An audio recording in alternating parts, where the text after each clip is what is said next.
And we are live. Hi. Hi. You're not Chris Barros. There's I Chris am. Barros. Thank goodness for that. Oh, jeez. Just kidding. Hey guys, welcome everybody. Tabletop Express here for another episode of Call Aboard. I am at my house. There's illness abound, and I don't want to get anyone sick. But I'm so excited. This is such a fun topic tonight, and we've got a lot of fun stuff to share tonight. We do. I've been itching ever since we announced. You want to see a doctor? Yeah. Well. Oh God. Oh, that is concerning. But yeah. No, so we have fun announcements. Nothing that involves doctors. Thank you. And we got to get right into this in just a moment. But if I may preface kind of some fun things before we dive into an actual announcement or two that I want to share about some fun things about to happen. I want to tell a quick story, Ryan. It's very important. All right. So 3 minutes. Okay. Well, it'll take significantly less than 3 minutes, Go. even with me saying that. So it was a little over 2 years ago, that that I had started this channel with the idea of I wanted to do interviews with designers, illustrators, etc. It was similar to another project I had done. I hadn't seen a ton of people doing it at the time. A lot more folks doing that now. Now, that said, a year later, I reached out to you and I said, hey, do you want to be on the Tabletop Express as a co-conductor? And here you are with a fantastic backdrop, by the way. I want to give you updated. kudos. Yes. It looks gorgeous. Thank you. But growth is something that's kind of been ongoing for the channel. And I'm kind of excited about the way we're building programming. The things like this, Call Aboard, did not exist at this time last year. Here it is.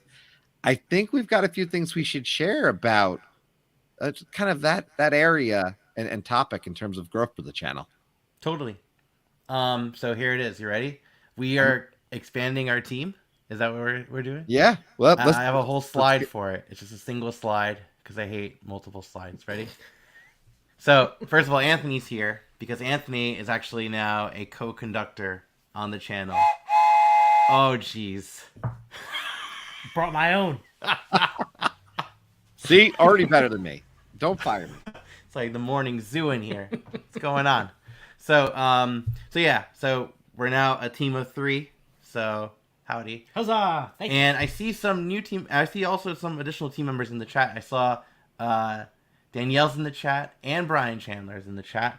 And both of these folks are going to be coming on the channel as well too as consultants. So what that means basically, they're having special videos every other month. There's going to be a new segment called All Access and a new segment called 2-on-1. One focused on accessibility in board games, the other focused on solo gaming in board games. Yeah. So and I'm excited. Can I point out Brian and Danielle have been a part of the channel behind the scenes. You've seen them on occasion, you've heard from them on occasion, but quite frankly, this was just something we've been building up to. So excited about All Access and 2-on-1. I think it's just adds a lot of great value to the channel and overall just some important topics that because as someone who's gotten more into solo gaming lately, certainly I appreciate that topic, but also accessibility. Obviously, Brian's been so good at sharing information and insights on that in the space. So glad to give him another way to kind of share that information outside of the work he's already doing. Hourly rates, yeah, I heard about that. Oh man, thank you, Squirrel. Yeah, we have some new team members. Yeah, so that's yeah, but anyways, that's the excitement. So and the thing is with Anthony too, in particular, you've effectively been like. So is there anything you want to say as a speech? Because I think you're kind of like the unsung, unofficial conductor, and now you are. You referred to me as the 5th Beatle. I did, the 5th Beatle. I'll take that. Yeah. That for sure. Now I'm super excited to be here. I do have my own channel as well, but none of the still will too. Still will. Yeah, that's not going anywhere. Yeah. But having the opportunity to do stuff like this, where we can get live plays in, and this very unique show, Call Aboard, is stuff that I wouldn't do on my own. So I'm very, very happy to be part of the team. I have a whistle here, and yeah, I'm very excited.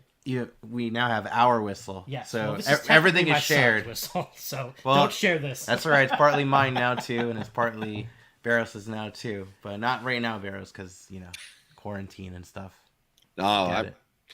I'm thankfully safe here so far. I do want to note, if you are new to chat and you're like, oh, what's the Tabletop Express? Quick disclaimer, we have a lot of fun over here on the Tabletop Express. We do interviews with designers on Creators Corners. We, at the end of the month, always do something called On the Table, where we invite another creator or two over to the channel to talk about some games we've played and call a board every 3 weeks. Every 3 weeks, we do call a board with a new topic. And quite frankly, new topic this week is an exciting one, as far as I'm concerned, which is our most anticipated games of 2023. Yeah, and your mic is on fire, allegedly. So, that's a good thing, I think. Yeah, the kids say fire as a good thing. Yeah, it slaps. It slaps. That's. We have a parental setting on this channel. Anyways, man. So let's bring on our first guest, because our first guest is actually part of the team, so we might as well bring him on and congratulate him live on air from the West Coast. Coming in, Brian Chandler. How you doing? Greetings, gentlemen. I'm good. How are you? Well, I'm good. How are you? Good. Kind of mic checking here. I'm using a new setup. I mentioned in the chat, Mr. Rao has suggested the Camo app, and I did get a new phone recently, so I'm like, oh, why don't I try the phone thing? Still, unlike the three of you, I don't spend a whole lot of time on video in this space. I feel like I'm on video all day long for my work these days, so my day job. But excited to be here. Excited to. Not a lot of accessibility talk today, although I'm sure it'll kind of sneak in as we get going. I think I'm just gonna jump right into the topic. Let's do it. I have a couple things I've got on my mind. Thanks, Mr. Al. It's a bit of a list. One thing I just recently discovered, it's not brand new for 23, but it was new to me last week, is the Oink app. So I'm going to show you, this is the iPad version. A lot of people play this on their phone. Just the UI of this is fantastic. It looks beautiful. It's like these games are sitting on a table. I don't know what it is, but it looks awesome. The app is free. Deep Sea Adventures is free, which I'd never played before. I actually don't think I'd played an Oink game, weirdly, because they're definitely my kind of games. I'm enjoying Deep Sea Adventures. Deep Sea Adventures. Sorry, say again. Is the whole catalog on there? There's like 8 or 9 games. Oh, okay. And each of them is a purchase per like $4 a piece. Okay. I went ahead and bought Scout. I got it because I played Scout in person last week for the first time and really enjoyed it. That's a just fantastic, cute little game. And then they have AI opponents in the app, so I can still play Scout. I think you can play live with real people if you get matched up within the app and all that kind of stuff too. Oh, cool. I don't think it has async. And I had a friend who was looking at it, was having some trouble getting online to do like multiple hands of Scout. You know how you usually play so many hands in total your school or something? I don't know. I played Scout once. Now I'm talking as if I am an expert. I am not. So the Oink app, I would recommend that. That's pretty cool. And I realized, by the way, I should have brought up the Board Game Geek page. Oh, yeah. You could do either Deep Sea Adventure or Scout. Yeah. I was too entranced, by the way, because you are missing a beard to be part of the group. But this is why you're not co-conductor status yet. I think that's just clear. It's true. There's a clear delineation. Morning. I should have left it. If I would have left it today, I at least had a solid 5 o'clock shadow today if I wouldn't have shaved this morning. So the Oink app, it's free to play Deep Sea Adventure, but everything else, you got to pay each game, or? Yeah, each game is like $4. Okay. I've heard different people have different favorites, I would recommend checking it out. It's definitely cool. And before a year ago, I wasn't really doing any digital gaming. Like it was kind of. I was about to say, Brian, I remember just getting you on Board Game Arena, and just so digital gaming is relatively a fresh experience for you. Yeah, I had barely played BGA until a year ago, whenever we started playing some stuff together. I think the advantages I'm experiencing now are getting to play with you all, right? I'm in Seattle area. You guys are in New Jersey, so we're not going to play games unless we have some digital way to do so.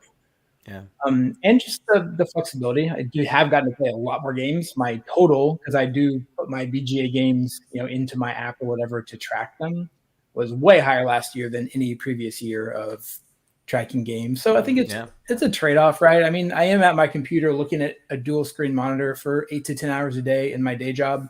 So I do, my primary love of this hobby is the bits and the cardboard and the stuff and things, and then the people around an actual table. Yeah. But I think second part of that, or sometimes it can be easier to learn games on something like BGA. BGA has really good tutorials for some of their games. That's how I first learned Agricola, and then playing with you guys. But even at least doing that tutorial there, and they've got pretty good tutorials for several games, made that a manageable starting place. So yeah, and then I said the app. I kind of pulled the old iPad back out when I heard about a couple apps. Did a little more travel, I think, with lockdown kind of wrapping up. I was on planes last year for Thanksgiving, and going to the office once or twice a week on have a commute by ferry, and so I have some time to either pull out the iPad or pull out a small game, but super convenient. So I think there's that part. Okay, so that was actually that wasn't even my normal. That was like my bonus. All right. I also had a chance last week. I got to actually visit Funko Games office Friday afternoon, meet with them. I had met somebody from Funko at OrcaCon, which is one of our local cons here in the Seattle area. And we connected and just came in and got to talk to a couple folks there about accessibility, some of the upcoming games, several of which I can't talk about yet, but will soon. But one I can, because I learned about it Friday, and then they announced it on Monday, was the new Cranium set of games. So many of you probably or maybe played Cranium either when you were a kid or for me when my kids were kids 20 years ago. It is the 25th anniversary of Cranium this year. And so Funko Games has connected with Hasbro, and they're now together producing several games. This is probably the original as I squint at it. So there's a new 25th anniversary edition of the big Cranium. I got to see that on Friday, give them some feedback on some color stuff, but obviously it's out or it's coming out very soon. So it's Cranium 25th, right? Yeah. There was like a press release or something on Monday. I meant to send you a link or an image. I forgot to do that. But cool. Yeah, so that was pretty just interesting. More of like a nostalgia thing. Cranium's, I mean, super light, party, family weight. I still get to play any Cranium. Yeah? Yeah. That could be fun on like the kid side of things. I remember the early one, those who played it, it would have a little bit of clay or something in the thing, and sometimes you'd mold something, sometimes it'd be trivia, sometimes it'd be acted out. It's kind of like a combination of a lot of the little different areas, but so anyway, it's kind of like 4 games combined into one. Yeah.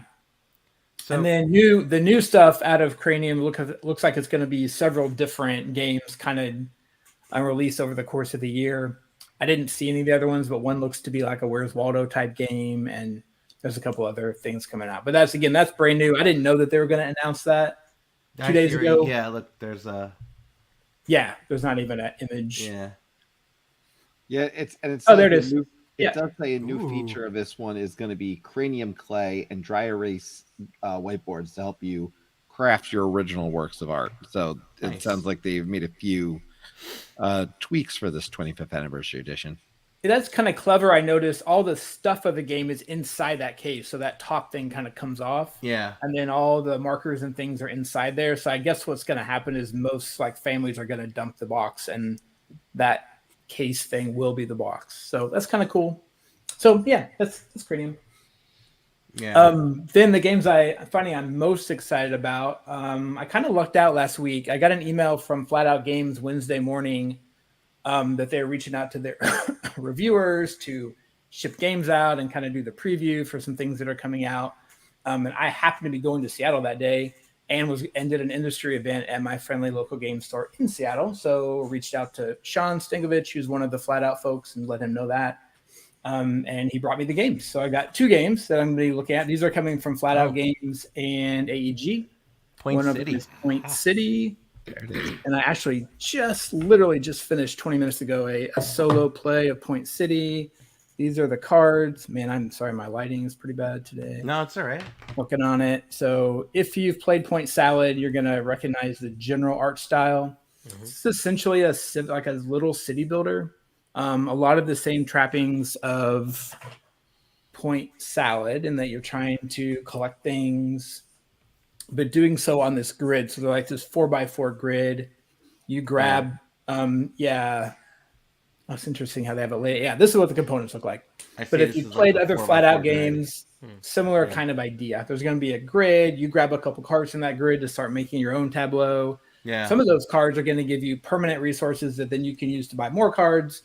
You're always making this decision, like anything else, Splendor, etc., of when do I make the turn from getting more resources to getting points? So definitely one of those type of get the resources, then get the point situation. So it's really fun. Just even playing a quick solo game with Sun, they've done a nice job. The solo mode's a little bit different. It isn't just the standard conveyor belt of most of the flat out games so far. Yeah. Slightly different than that, but yeah. So I love that it has a solo mode, Brian, because I've never even, I don't know if Point Salad has one. I've never done it for that matter. But that being said, Point City feels like they've done enough to differentiate it. So it's not like it's not like they just copy and pasted something, which is great. Yeah. So you're right. That's so easy to do nowadays, I feel like. I mean, and I'm not knocking Patchwork because I love Patchwork, but I mean, outside of when they made some tweaks to Patchwork, I think it was with the Halloween edition. I think it's the Halloween edition. Yeah. But they made some tweaks. Otherwise, it's the same game in 4 different packages. So, yeah. Point Salad doesn't have an official solo mode. I just looked at the box. It says 2 to 6, and I don't think I've ever tried or I've never seen a variant. Yeah. It'd be interesting to throw something together. Yeah. Now that you say that, and now that I see how they've done the Point City scoring, I'm like, oh, you could kind of that, or you think about how Fantastic Factories does. If you've ever played that solo, it's a pretty simple solo puzzle or solo scoring for the AI. Yeah. You could probably, I bet somebody's coupled something together as a variant. So one more. Oh, and a couple of things about that. Point City, a little bit different than most of Flat Out. Usually Flat Out games, I will get like a literally handcrafted version of the game. It'll come out, this summer on Kickstarter, and then next summer it gets released. These have already gone to the printer, I think, or at least this is a different. I actually punched out the next game I'm going to show you. So I didn't get, it was like legitimately they're moving forward. They're already partnered with AEG, including for the Kickstarter. So these are moving way faster. Okay. So I think Point City will be on crowdfunding in the spring. And then I think they're supposed to deliver before the holidays. So it's going to be a much faster turnaround than so they probably have it just ready to go. They're just going to... I think so. Yeah. Which also kind of begs the question, I found what I thought was a little bit of a typo, or at least incomplete something in the rule book, and I don't know how much room they have for that, but I'll be asking them to see. The other thing that I haven't seen very often is they have this little notch in the box, which is amazing. I just found it so much easier to open the box, and that's a good point. Stuff like that you don't even consider, yeah. And then you end up capturing all this air and stuff when you close the box. And I didn't realize Point Salad from 3 years ago has it too. Look at there. Oh, there you go. I thought it was a new innovation, but maybe new to my brain at least. I'm noticing it. All right, Brian, before we go on to your last one, I want you to stick around for a little bit because we have some people on the queue too. I'm going to bring you back.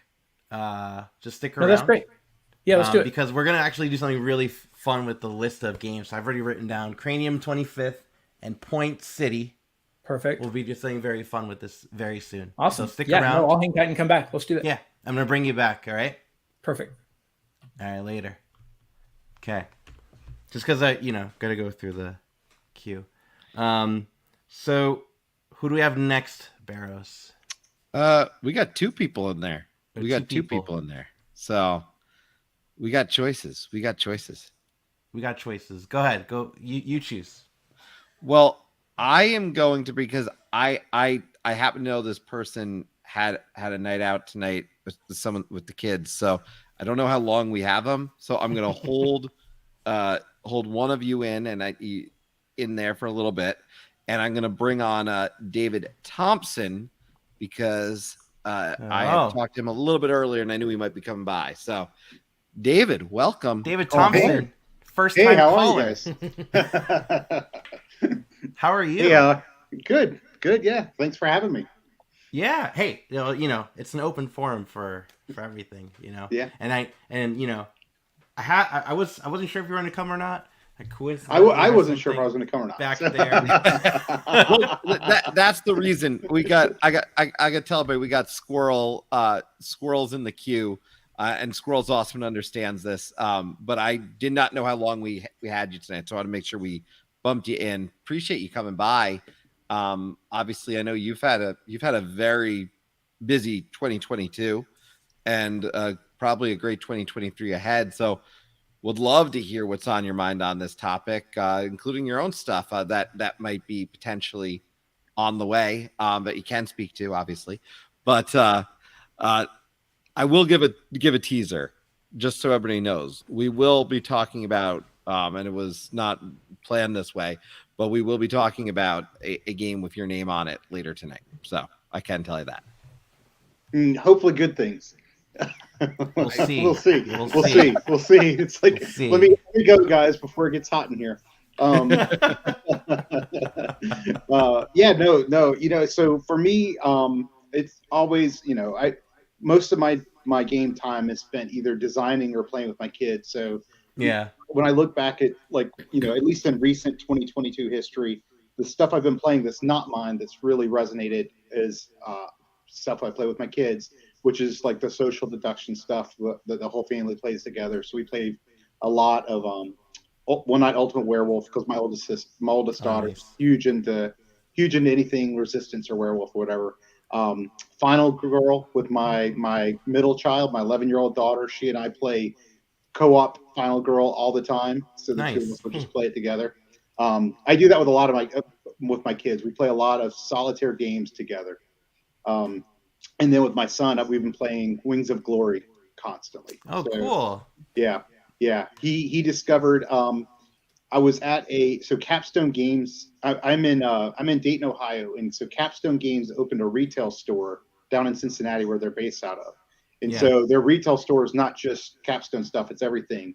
And my son and I were down there, and we met some people, and they invited us to go to like a gaming gathering where a bunch of guys get together and play Wings of Glory, like huge games.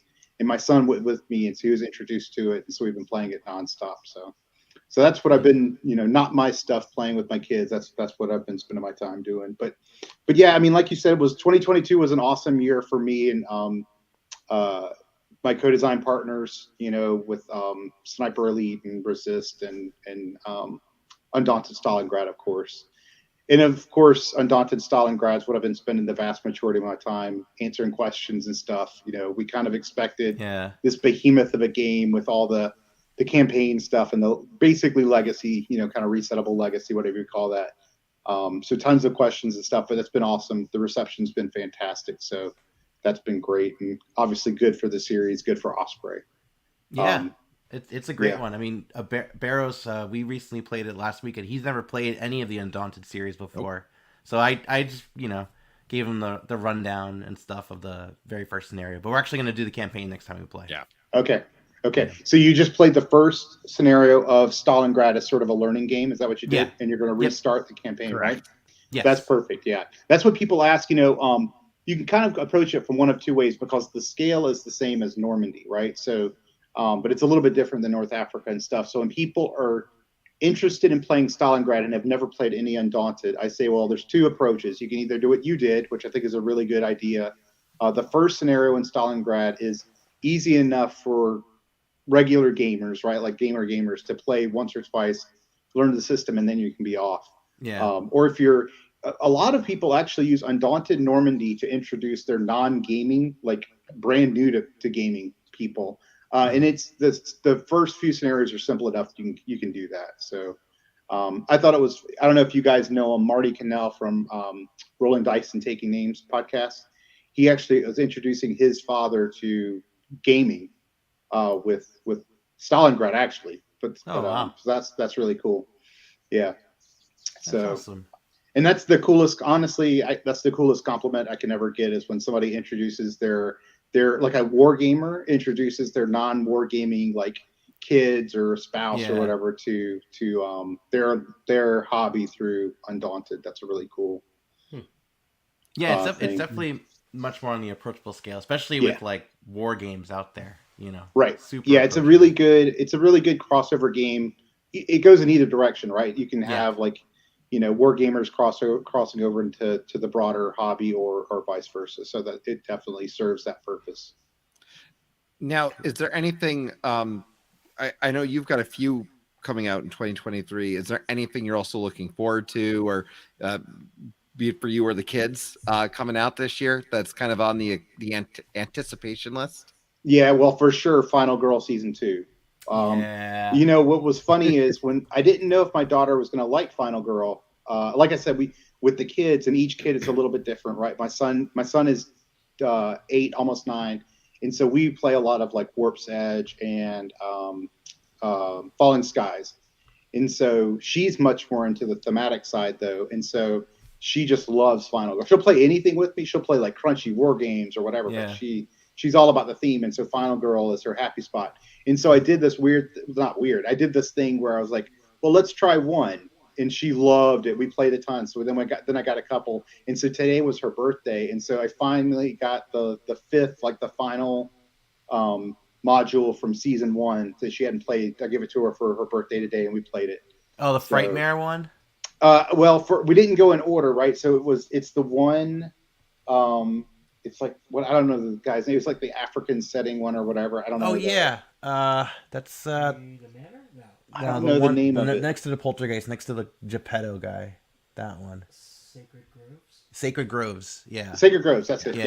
Yeah. And man, so I'll tell you, like, we've gotten pretty good at Final Girl. Like, we can usually beat it. It destroyed us. Like, it wasn't even close. Yeah. Like, it just knocked us out. And I don't know, it was our first time, obviously, so we got to get used to it. But holy cow, it was tough.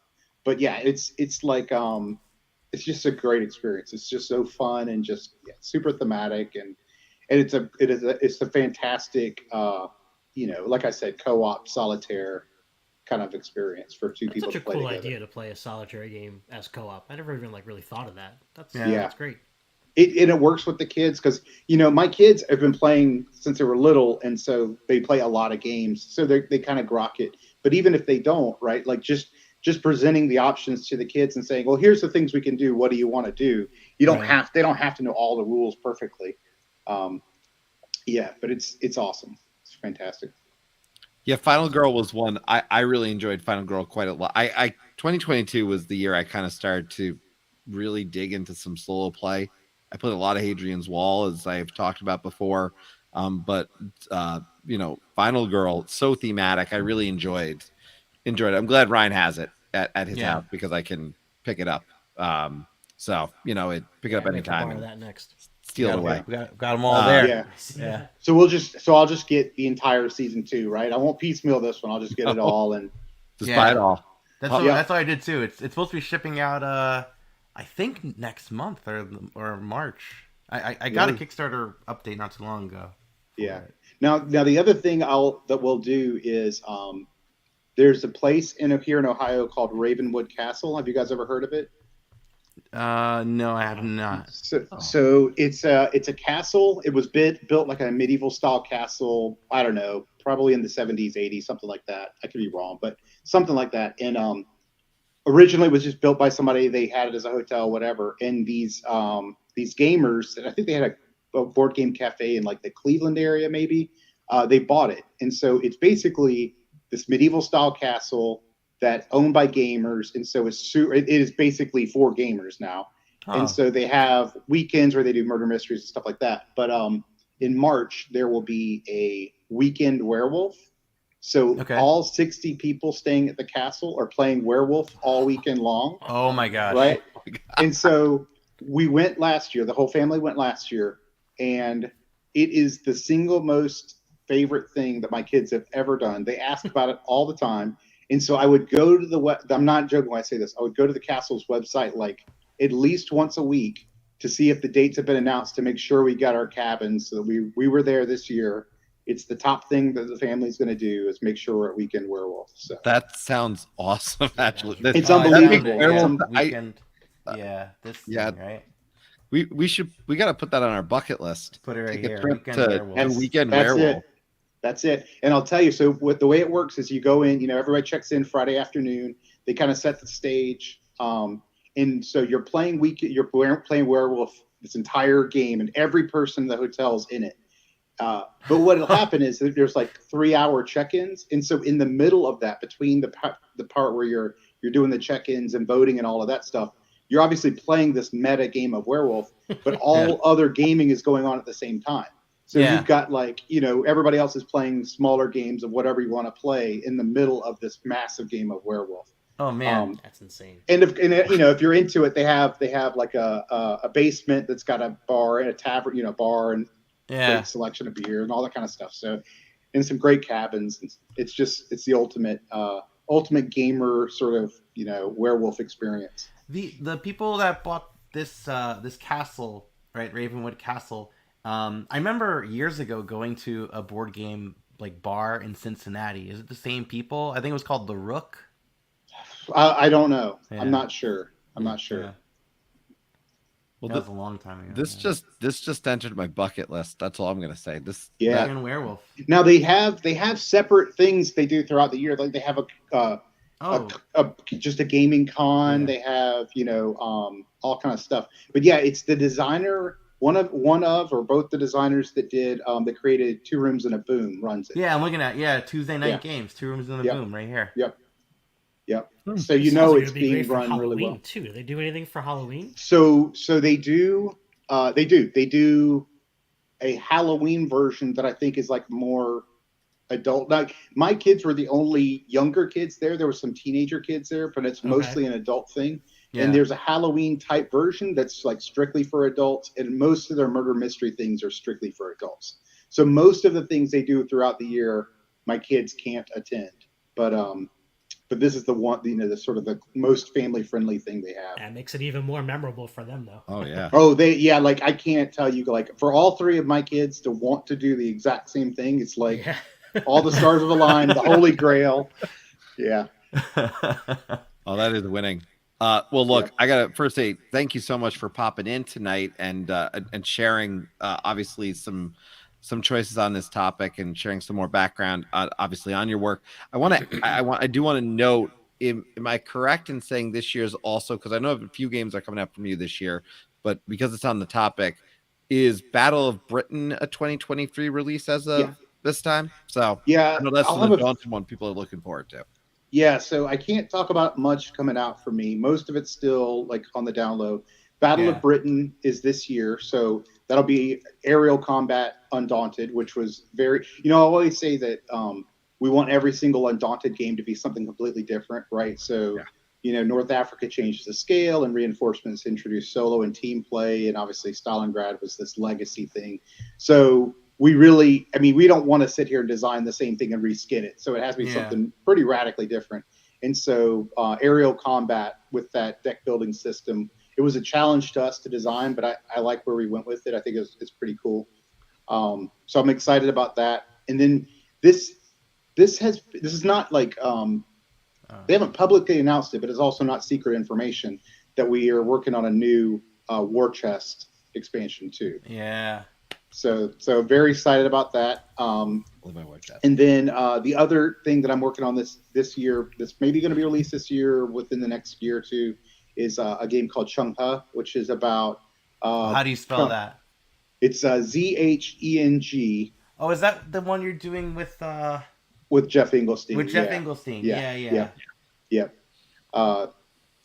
Zheng and then HE, two separate words. Zheng. Yep. One more down. The third one on the list there. Oh, right here. There you go. Yep. That's it. Got it. Yep. You got all caps from Chewy Huey, by the way. This is the GMT one, right? It is. It's with GMT. It's the first game that I'm doing with GMT. Jeff's worked with them before, so we thought it was a good fit. But it's a solo only game where you're taking the role of Zheng He. So he was the admiral that led the 7 Ming voyages for China, and so back in the 1400s. So basically you're taking on that role and you're seeing how well you can lead these massive treasure fleets. And if people don't know about them, it's pre-Columbus, and the main ships in the fleet absolutely dwarfed like the size of ships that like Christopher Columbus would have had, right? So it's not really well known in the Western world, but it's just this massive fleet that sailed from China as far as Africa. Yeah. So that was really fun, and I'd never worked with Jeff before, so that was a really fun experience. That's exciting. Yeah. Now that's with GMT, and so it's on their P500, and so right. They move at different speeds than other, based on where it is in the queue and all of that. So I'm not sure if that'll actually come out in 2023 or not, but yeah. I could have swore I did the P500 on this one too. I know I did a recent P500. It might have been that or an 18XX game. It might have been 18 India. Yeah. Yeah, me too. It's funny. I've actually this is no knock on GMT. It's just the way it is, right? Sometimes stuff is on P500 for a while, and I've actually gone and looked, and I'm like, oh, I've actually P500 this multiple times. Yeah. A single game. So. Oh, but I did P500 it. Yeah, I got. Look at that. Thank you, sir. That's bad. I'm gonna mark it down as pre-ordered so I don't accidentally order. In real time. Oh, it is marked as pre-ordered. Look at that. Look at that. There you go. You didn't have to go that far. Look, Dave, thank you so much for coming on tonight. I don't know, Ryan, if I know you had a fun thing happening tonight. I don't know. Do we start that now? I don't know how you want. Yeah, to run that. sure. Okay, so what we're gonna be doing, and I'm writing up every single name of the game so far that we've been saying. Okay. We're doing a special draft of this all. So after you enter whatever games you're most anticipated about, you're more than welcome to raise the position of one and lower the position of another. And we're just going to keep going until we have like a top list. Okay. So I can. Okay, there you go. All right. Yeah. So we have so far 6 games. There's Cranium 25th Anniversary Edition, Point City, Final Girl Season 2, just as a whole Season 2. Undaunted Battle of Britain. It's Zhangyi. Well, I'll say Chung Ho, but again, I'm an American, so who knows, right? Okay. Yeah. And then the War Chest expansion. Yeah. So you said I could raise one and lower one. Raise one and lower one. Well, I'm not going to raise or lower somebody else's stuff. That would make me feel dirty. So I can I'll only affect my own, right? Sure. You know what I would like to do? I would like to raise War Chest. And the reason why is because there was a period where I didn't think that War Chest might not get another, it might not have another expansion. So I was super surprised when AEG reached out and said, hey, we want to do another expansion. So yeah, let's raise War Chest up. Okay, Risen. So that's above Shanghi. Okay, all right. And then so was Undaunted above it then? Is that right? Okay, so we'll lower Undaunted. So we'll make War Chest the top of my list. That sounds good. All right, cool. Now, hey, I did see in the comments that Brian had asked about a game I'm doing with Liz Davidson, and I forgot to mention that. Can I mention that real quick? Yeah, go for it. So I don't know if you all know Liz. Liz is Beyond Solitaire. Beyond Solitaire, right? So I call her my board game bestie because that's what she is. She and I often are chatting at like 4 a.m. because we're the only 2 people awake. But so I've known Liz for a long time. I think I met her actually when she reviewed Pavlov's House, and so I reached out to her. That was very early on, and we've just become really close. So we're working on a game about the Night Witches. So I don't know if you guys know about the Night Witches. No. They were a female Soviet bomber pilot, or pilots for a Soviet bomber unit. So it was a night bomber unit during World War II. They had these horrible, biplanes that were expected to go out and bomb near the front lines against, German forces. So there were 3 historically predominantly women Soviet air units. One was like a fighter interceptor unit, one was a daytime bomber unit, and one was the nighttime bombers. And so they were known as the Night Witches.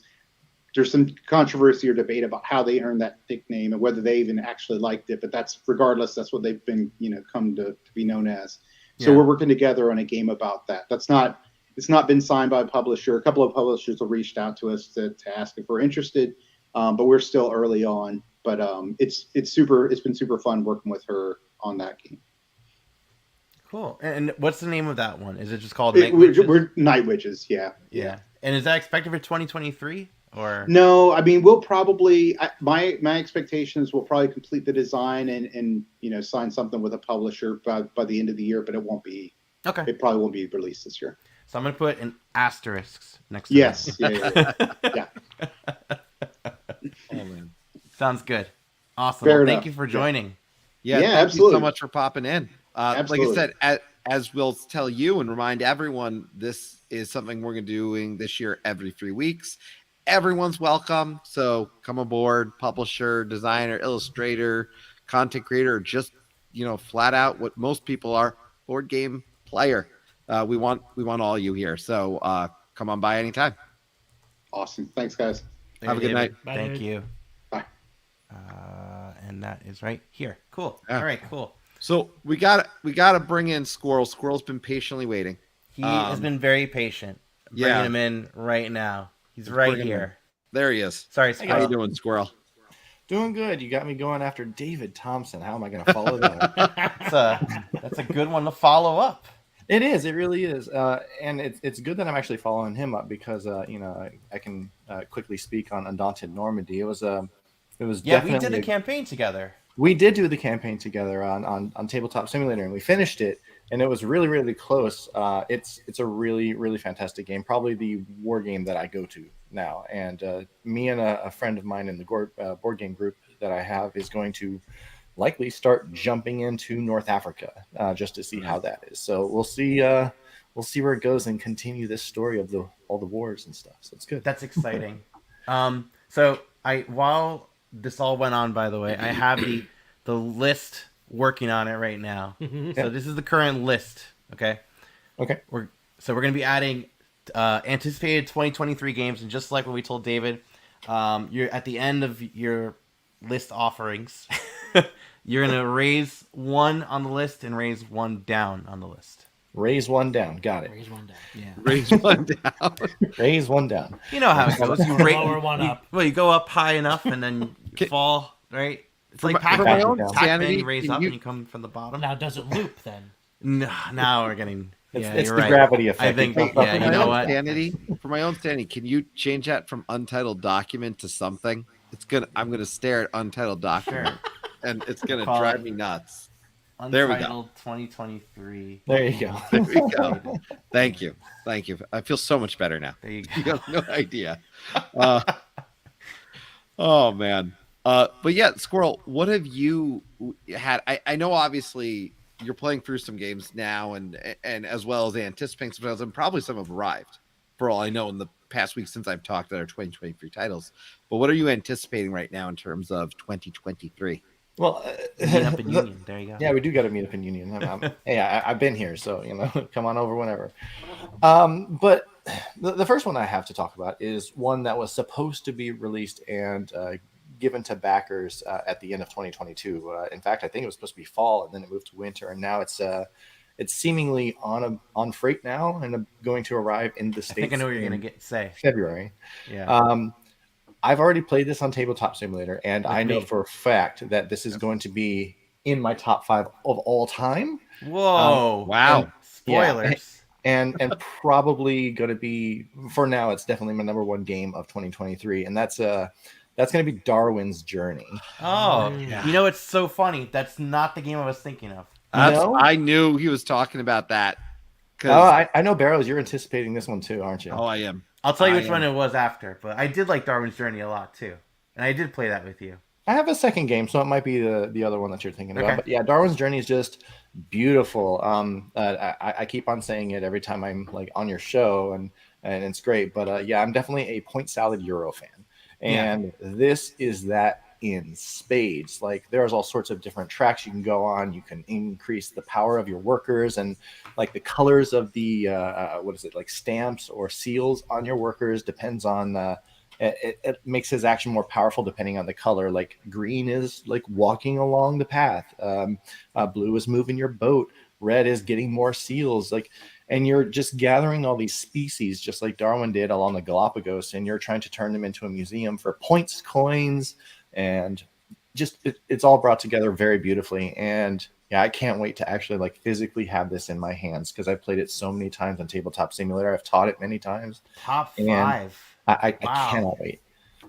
That's amazing. I didn't think you liked it that much, but man. Oh yeah. I mean, it's a great game. Yeah. I haven't played it yet because I can handle BGA, but that the other tools I don't know. There's sometimes it's too clunky for me, but this one I anticipate liking a lot. I'm not going to predict top 5 or top 10, but I anticipate really liking this a lot. This is one of the few actually, because Ryan and I had not, I think, talked at the time. We didn't know each other by this existed. I mean Espen, because we weren't at where we were doing stuff together, but we both have this ordered, so there's 2 copies coming in.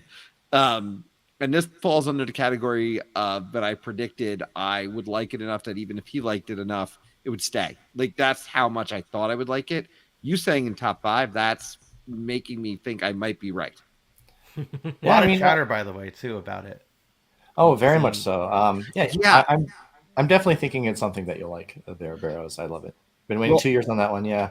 It's Brian's comment stands out to me. I have to bring this up. It reminded me of Newton, and then it's the same designer, and that's what really did it for me, because I love Newton. Yep. I really love Newton. So Man, Meeple said his anticipation has dropped off quite a bit, and I get that for sure. There's that wane, like there is.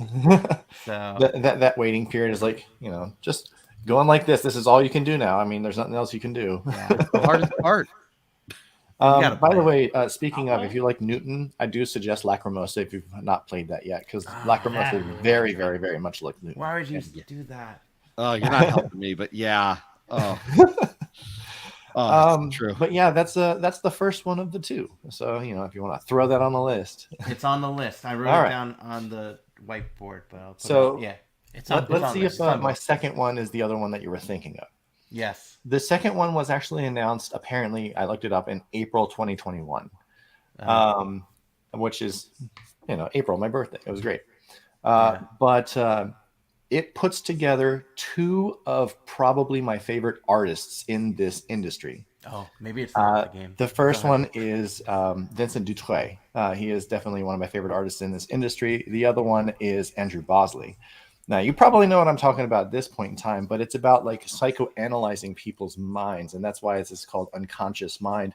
I've been actually very, very interested in this game ever since it was announced, and I think I saw it for the first time in like June or July of 2021. Yep, not but the game I was thinking yeah, I definitely backed this. I was probably one of the first 50 backers of this game as soon as it was announced.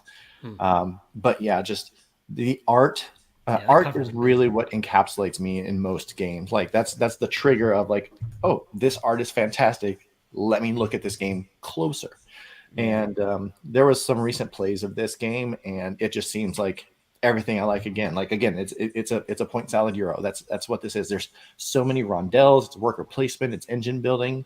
It's a bunch of all of this good stuff put together. And dream cards looks like. Yeah, it looks like a table hog though. Oh yeah, look at that. But isn't that just gorgeous? So, those are big player boards. Wow. It is. So what do you do in this one? Well, you're psycho. I didn't really get to go too much into what it is, but apparently you're using all these mechanics to psychoanalyze a person's mind, and you're trying to figure out, I'm not exactly sure. I'm not just gonna like wing it and throw things out there, but like you're just a psychoanalyst, and you're, I guess, putting together someone's mind and trying to figure something out. Yeah. It does look pretty nice, though. Yeah, that's for sure. What did you think I was going to talk about? I thought you were talking about distilled. I mean, we know I like distilled. I am looking forward to it. The way you put it. I was going to get the Kickstarter of that, but then like you and our friend Sig decided to go on it, and I don't know if Barrows, if you jumped in as well. He did not. Oh, he's You're on on mute. He's on mute, but I'm sure he's saying something about how beautiful. He can't even hear us. He's still I'm on sure mute. he's talking about how beautiful we are. No, and- I there he sorry, I muted myself there. I was gonna say I learned that Ryan was getting distilled. I said nope. I'm gonna. Yeah. I was gonna. We don't need 2 copies of distilled and Darwin's Journey. So Yeah. But even though I said I wasn't going to get it because you got it and Sid got it, I did a late pledge and I got it anyway. Of course. Yeah. Well, you know what? I'm bringing up distilled on that list anyway. Okay. So Sure. I haven't added anything on this list. Someone else can go into details about it, but yeah, I it's will. a really fun thing. Yeah. Distilled's really cool. You're making spirits, like not the ghost kinds, but the drinking kind, and you do that by getting different ingredient cards.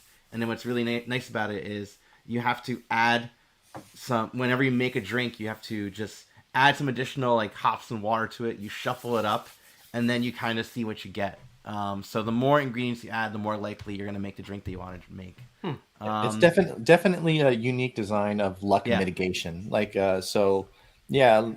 As Espen was saying, like you put all the ingredients together, you can add more and more ingredients, but you're trying to get a specific recipe to be in your drink by the time you finish with it. Yeah. And so you did like I forgot the term that it said, but it's like runoff or spillage or I don't know what it's called. But you take the top card off and the bottom card off, and then what you're left with is the drink that you made. Yeah. There's no picture of it, but I'll let you guys know it is the top of the list of board games that have Ghostbusters references because there's a Crystal Head vodka bottle you could put things in. I owned one of those, by the way. I had the Crystal Head vodka glass. Yeah. There you go. All right, so before we let you go, we have 9 games on the list right now. Okay. Of those 9, you're gonna make one go up and make one go down. All right, so I for sure have to put Darwin's Journey up, because Darwin's Journey is because going up. again, it's gonna be way up there on my list. It's really gonna be way up there. This is tough. This is a little tough. I have not played Cranium, so I have no idea about it. I have not played Final Girl, but I've seen it played. It looks really fun. I haven't played War Chest yet. That's sad. I'm sorry, David. I'm sorry. Yeah.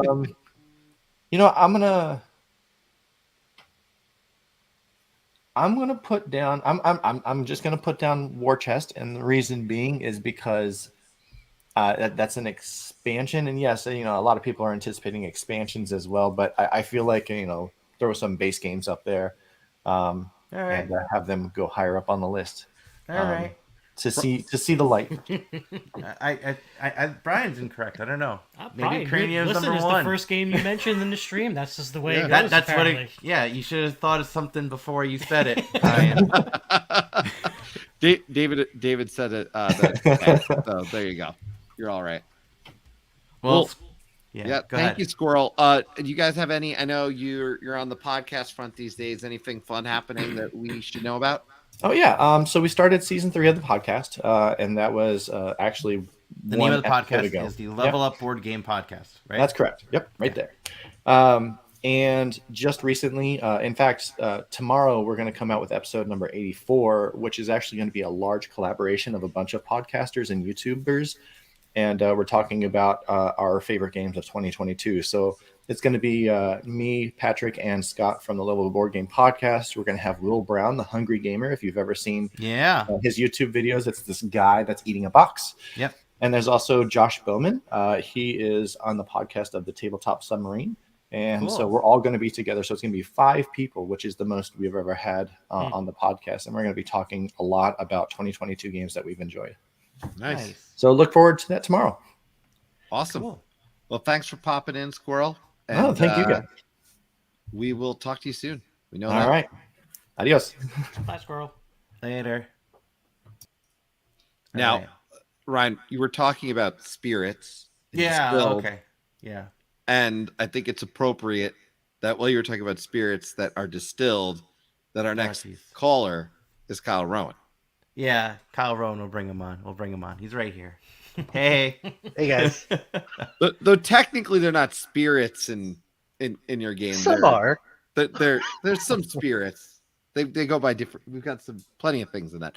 Are you wearing a brand new Vagrant Song T-shirt? I am. Look at this. Oh, Yeah, I we just announced those today. This one Yeah. isn't yet available. Oh, spoiler. The Yeah. Westbound characters aren't available just yet, but it's going to be real soon. We're just waiting on the proofs of those real quick.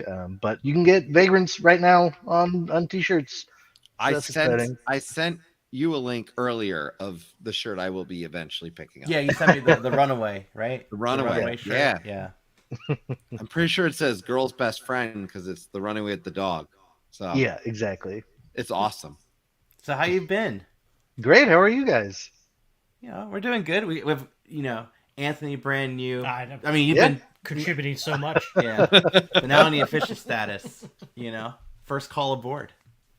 Yeah. But so why don't you tell us about what game? I mean, you could do games that you are anticipating for this coming year, and you could do expansions too. So yeah, I've got two on my list that I'm really excited about. Snakes of Wrath. Okay. It's kind of a tile laying game, 2-player, and the marketing for it was just amazing. This one right here? It immediately captured me. Yeah, this is it.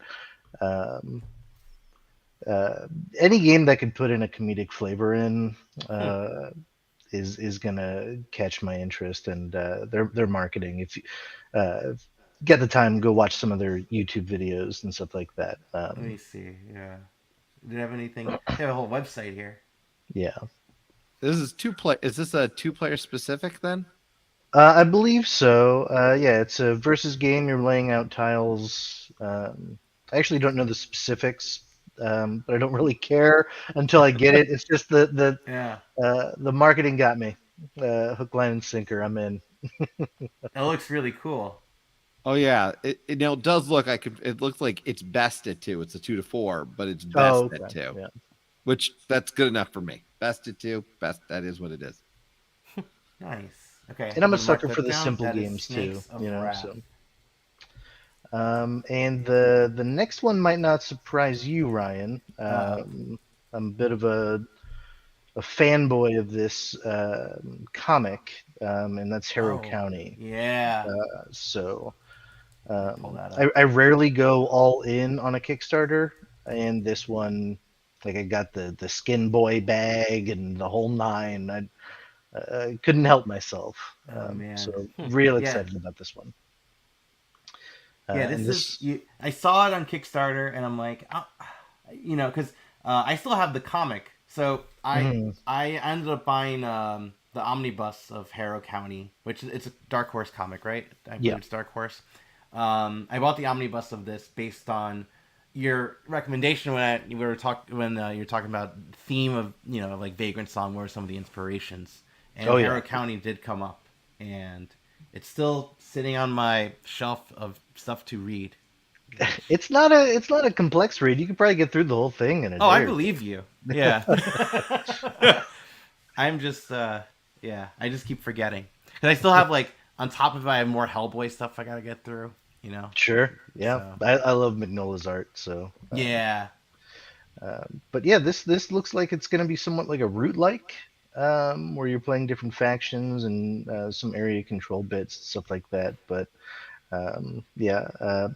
Harrow County was a huge inspiration for Vagrant Song. So why the heck not? I'll go all in on this one. Yeah. And that's the same people who did Mind MGMT. So nice. pretty confident this is going to be a gem. Yeah. Yeah. As soon as you said that, absolutely. That does sound like a good combination too, Yeah, this one looks really interesting. I remember seeing this one. And I have not played Root. It's one that everyone makes a lot of comparisons to. So even when you make that comparison, I always say I need to play it once just to have that comparison. Yeah. I don't know, but I like it, not sure. But it's been interesting to see how some of these asymmetric games do, because it is something that does demand, sometimes a certain amount of players or the right players for a good experience. But this one, just visually on the table when I saw the photos of it, just kind of drew my attention. That's all I've seen though. I've just seen like the Kickstarter campaign, so which obviously is designed to grab my attention. Right. One really cool thing about the box you were talking about, Point City having the little slots in the side. This has a Mhm. dice tower in the box. That's what that hole is in the tree. Oh, is that what that is? Yeah, There's and an I think actual that hole in that's the box. super neat. Yeah, Ah, it might cool. not be a dice tower. It's a like a cube tower, but Oh, that's wild. Well, that is neat. It reminds me though. I had a Haba game that I picked up off the street the other day that a parent had like used to the max and dropped in a parents group, and the box was part of the game. Like the box really was critical to the game. So it does add to the the box factor being well maintained and shipping well. So I imagine it comes with some additional challenges as a publisher with them doing this, just because that is obviously now part of the game is the box in good condition to make Yeah. it part of the experience. right. No, that is exciting. All right, so I've added Harrow County and Snakes of Wrath to that list. Um, Before we do any ranking, I do need to ask. I saw the announcement today. Today was a What can you big tell day. us about Vagrant Song Encore, if anything? I can tell you so much. We could talk about it all day, but I don't want to take time from anybody else. That's fair. Okay. So Well, it's not on uh, Board Game Geek. I just tried looking right now. right, yeah. We just announced it today. Yeah. So I'm gonna be the one that puts it on Board Game Geek eventually. So, Nice. but yeah, it's gonna have a brand new chapter, the Bridge of Leaves, with 5 new scenarios.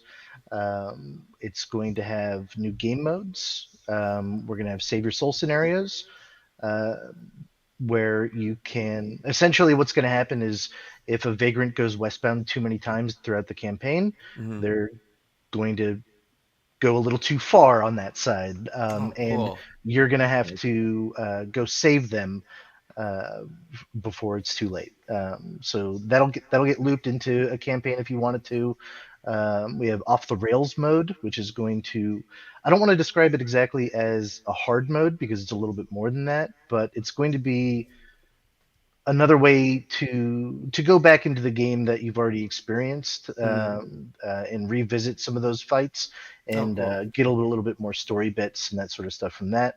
And then we also have short trip mode, which is going to allow players to just get a condensed campaign going, which is a single chapter, and it's going to have 2 unique bookend kind of scenarios, or starting scenario and ending scenario. So you won't be experiencing the same end as you would in the normal campaign with the short trip. So Got it.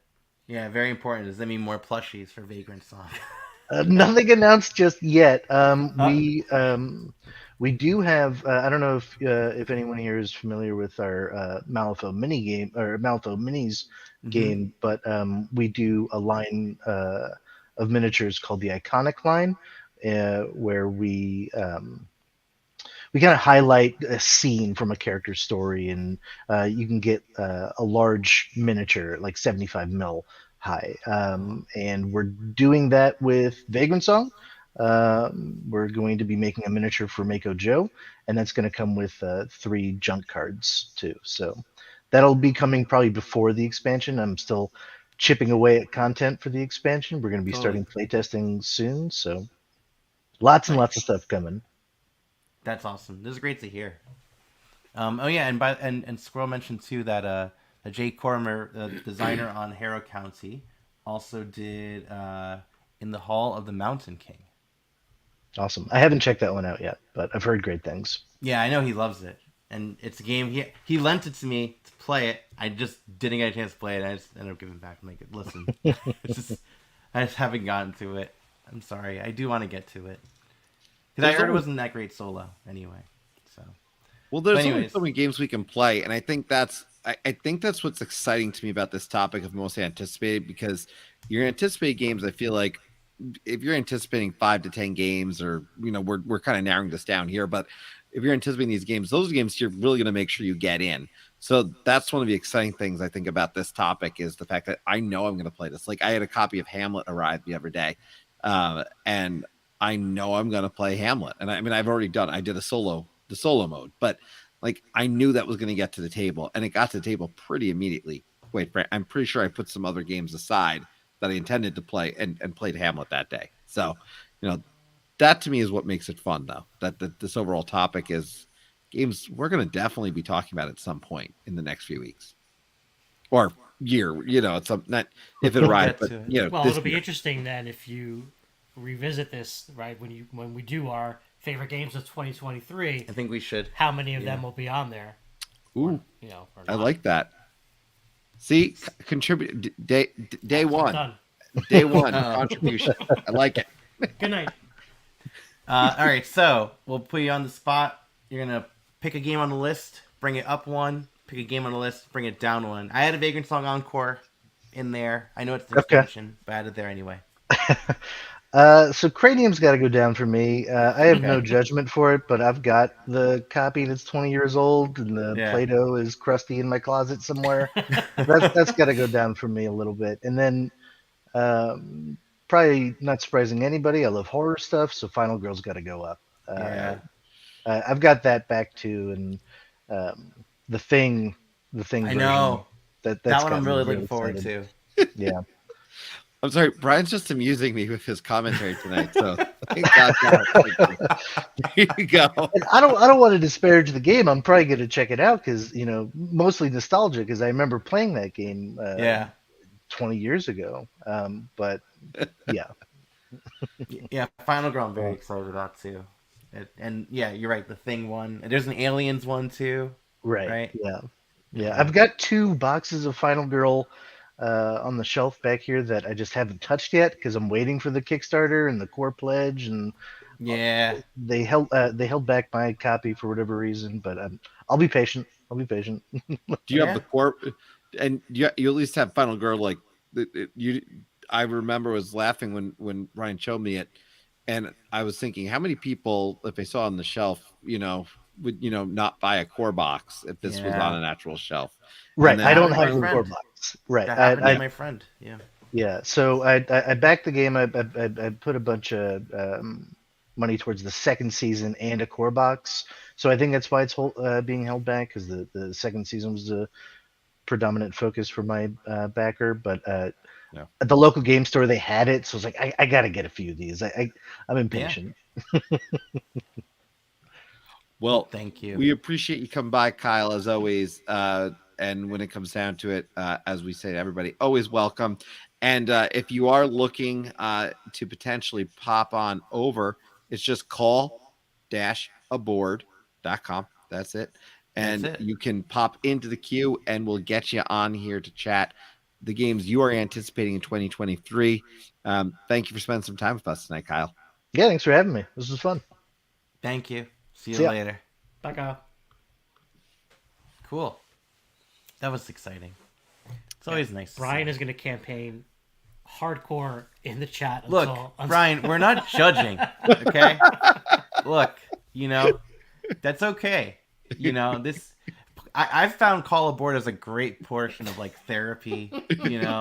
Like the whole month of shame episode last time. Well, in all fairness, he had no idea that you were going to do this, so he probably wouldn't have even brought that up. That's true, but he would have saved it till the end. Look, how many times have you heard people complaining about the board game rules explainer? There's a lot of pressure to this. Ryan's stuff. also tried to talk me into. I'll just say it. He's tried to say, eventually we got to do a keeper cull, and it frightens the crap out of me. Yeah, the keeper cull scares the living crap out of me. I'm like, constantly. Oh, I'm not you're talking sure about for a stream, right? Yeah, that's one idea we're thinking of doing, where we're gonna have a stack of games, and people will tell you which one to keep. You're gonna abide by whatever. Yeah, I mean, but I'll pick I'll pick whatever. I mean, it's stuff that you would be okay with having. Party. We're not gonna put your favorite games. Yeah, Food Chain Magnate won't go on there because then you'll get some guys like, oh, I hate Food Chain Magnate. And I'm like, well, you probably got it taught wrong because it's amazing and it's of course it's a punishing game. Well, all that said, we do have someone else in the queue here, and that is a man of the Meeple. Let's bring him in. Man of the Meeple. There he is. What's up, fellas? What's up? Hey, how are you? How's everybody doing? Good. What's going on? We are good. Good to see you. A fun time. Always good to see you. Obviously, look on this topic, we were all at PAX Unplugged, so we saw some of the previews of stuff coming out. We had some anticipation. I remember also, I gotta say, I remember the PAX Unplugged the year before. Like, one of the things I was anticipating, and speaking of what you're talking about earlier, Anthony, I was anticipating the Jurassic Park Funko game, and I didn't play it at all. I didn't order it. Someone else did, and I still haven't played it. So, the Legacy one? yeah, the Legacy one. Anticipation doesn't always work out, but what are you anticipating, man? What's on your mind? So I wrote a list because there's so many games that are finally coming out after waiting. Obviously Darwin's Journey has been forever.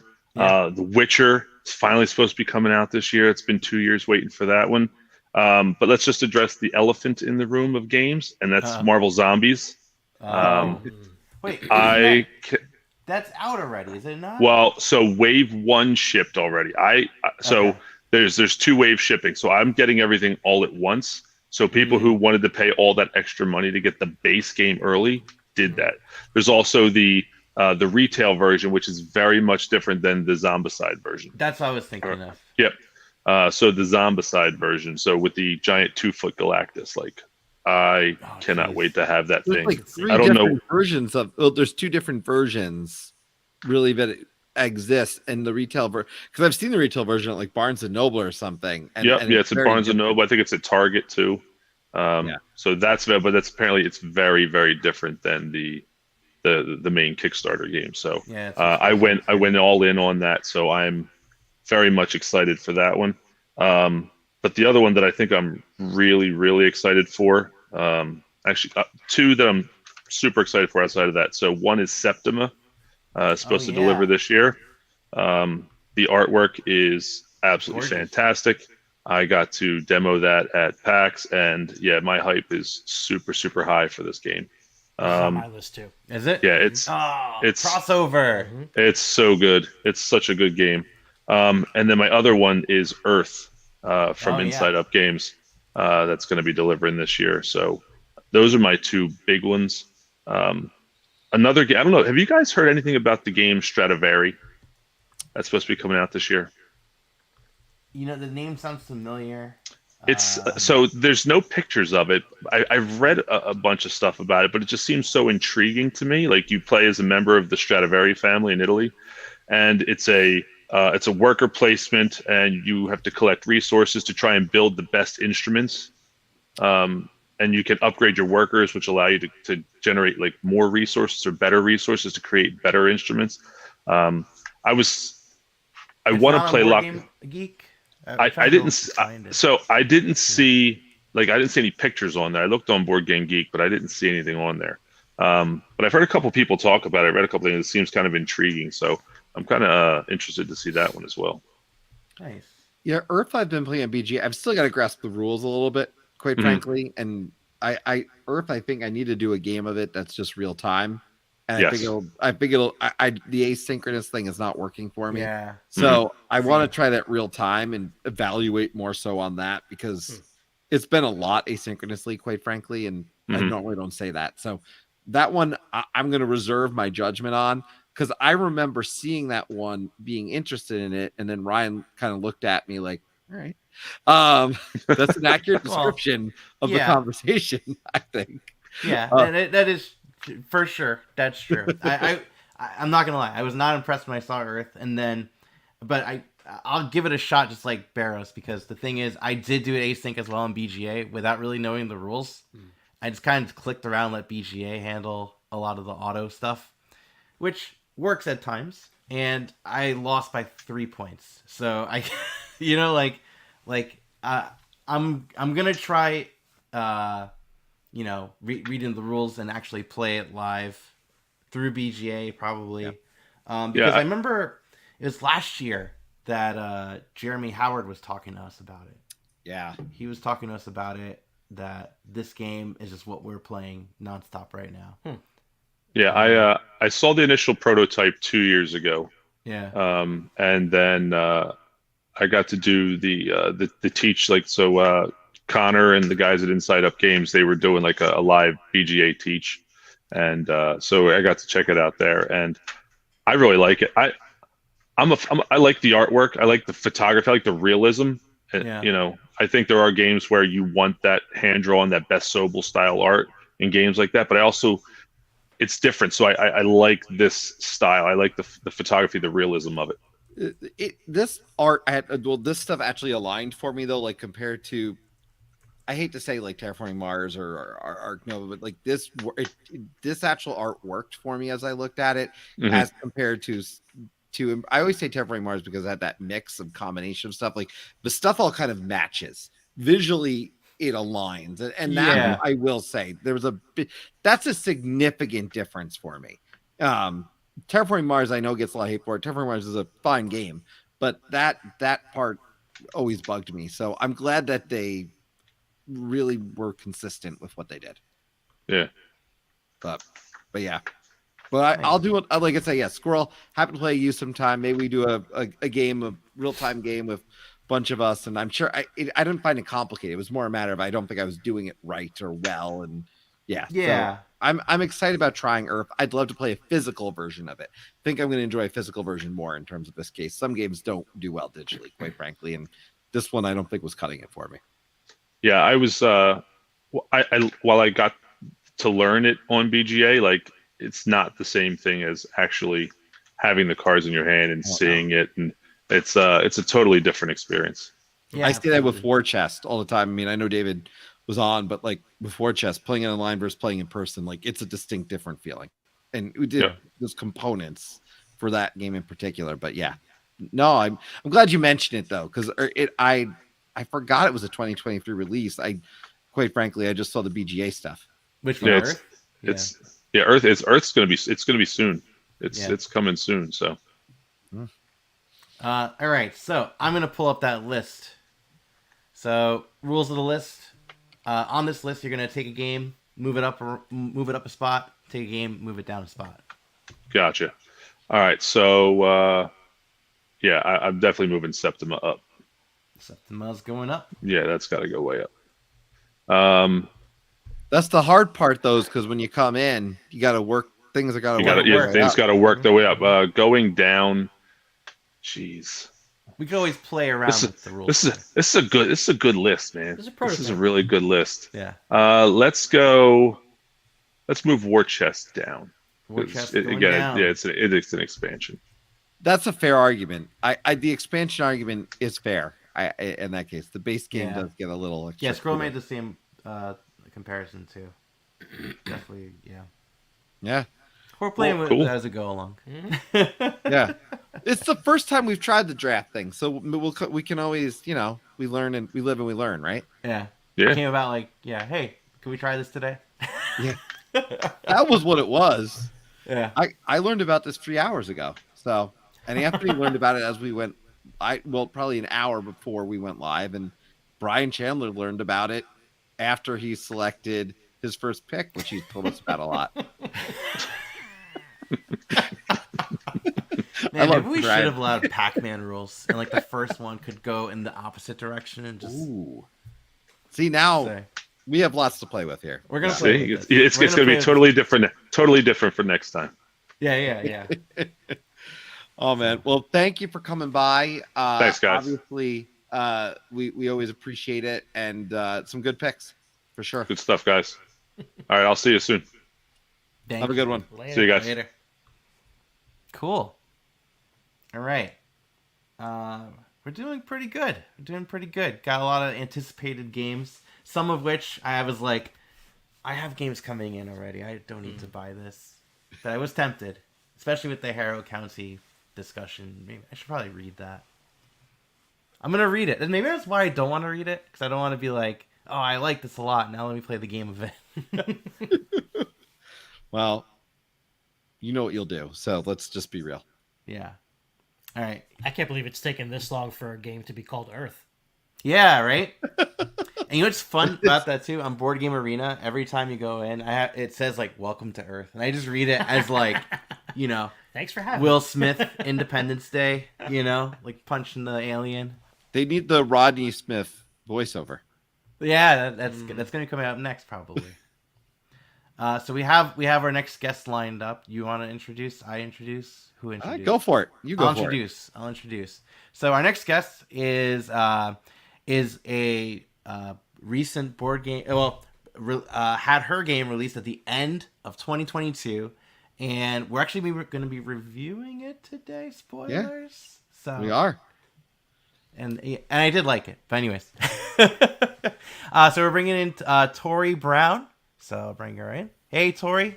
Hello. Hi. Welcome to the show. Thank you for having me. I'm busting up the amazing facial hair sequence, so you that's have right. to forgive me. You got time. We have markers and stuff. Oh, okay. You know. All right. Just get creative with it. Yeah. So why don't you tell everyone about yourself? Tell for those that don't know who you are. Sure. So I'm Tory Brown. I'm the designer of Votes for Women. It's a card-driven board game about the American women's suffrage movement. Beautifully, prominently placed. I really appreciate that cover art. Oh, so good. Yeah. This is my first game. I come to this, I think, with more passion and interest in the theme than in necessarily like as a deep board gamer, but have discovered and been exposed and I think maybe indoctrinated now into board game cult. And it's just been super fascinating. As you mentioned, the game was released late last year to Kickstarter backers and one retail store. We have more games coming from the first printing and optimism about a second round of printing and who knows from there. But been a wild ride. I've not spent so much time on YouTube or Twitter or any of these places as I've been able to watch folks interact, unbox, rebox, and play through the game. And it's been amazing. Yeah, I've been watching a lot of the videos too, because like I saw Liz Davidson's teach video. I saw the heavy cardboard unboxing. I think it was like the first time they ever did that, where they just unbox and just go through the components. And there are a few components in the box. Yeah, because in the box there's like a whole bunch of historical documents. Yeah, and stuff. I remember seeing it. I was actually going to ask you, like, how important was it for you to make those things look as authentic as possible? So it started with, Fort Circle Games. Fort Circle is my publisher. Kevin Bertram is also my developer.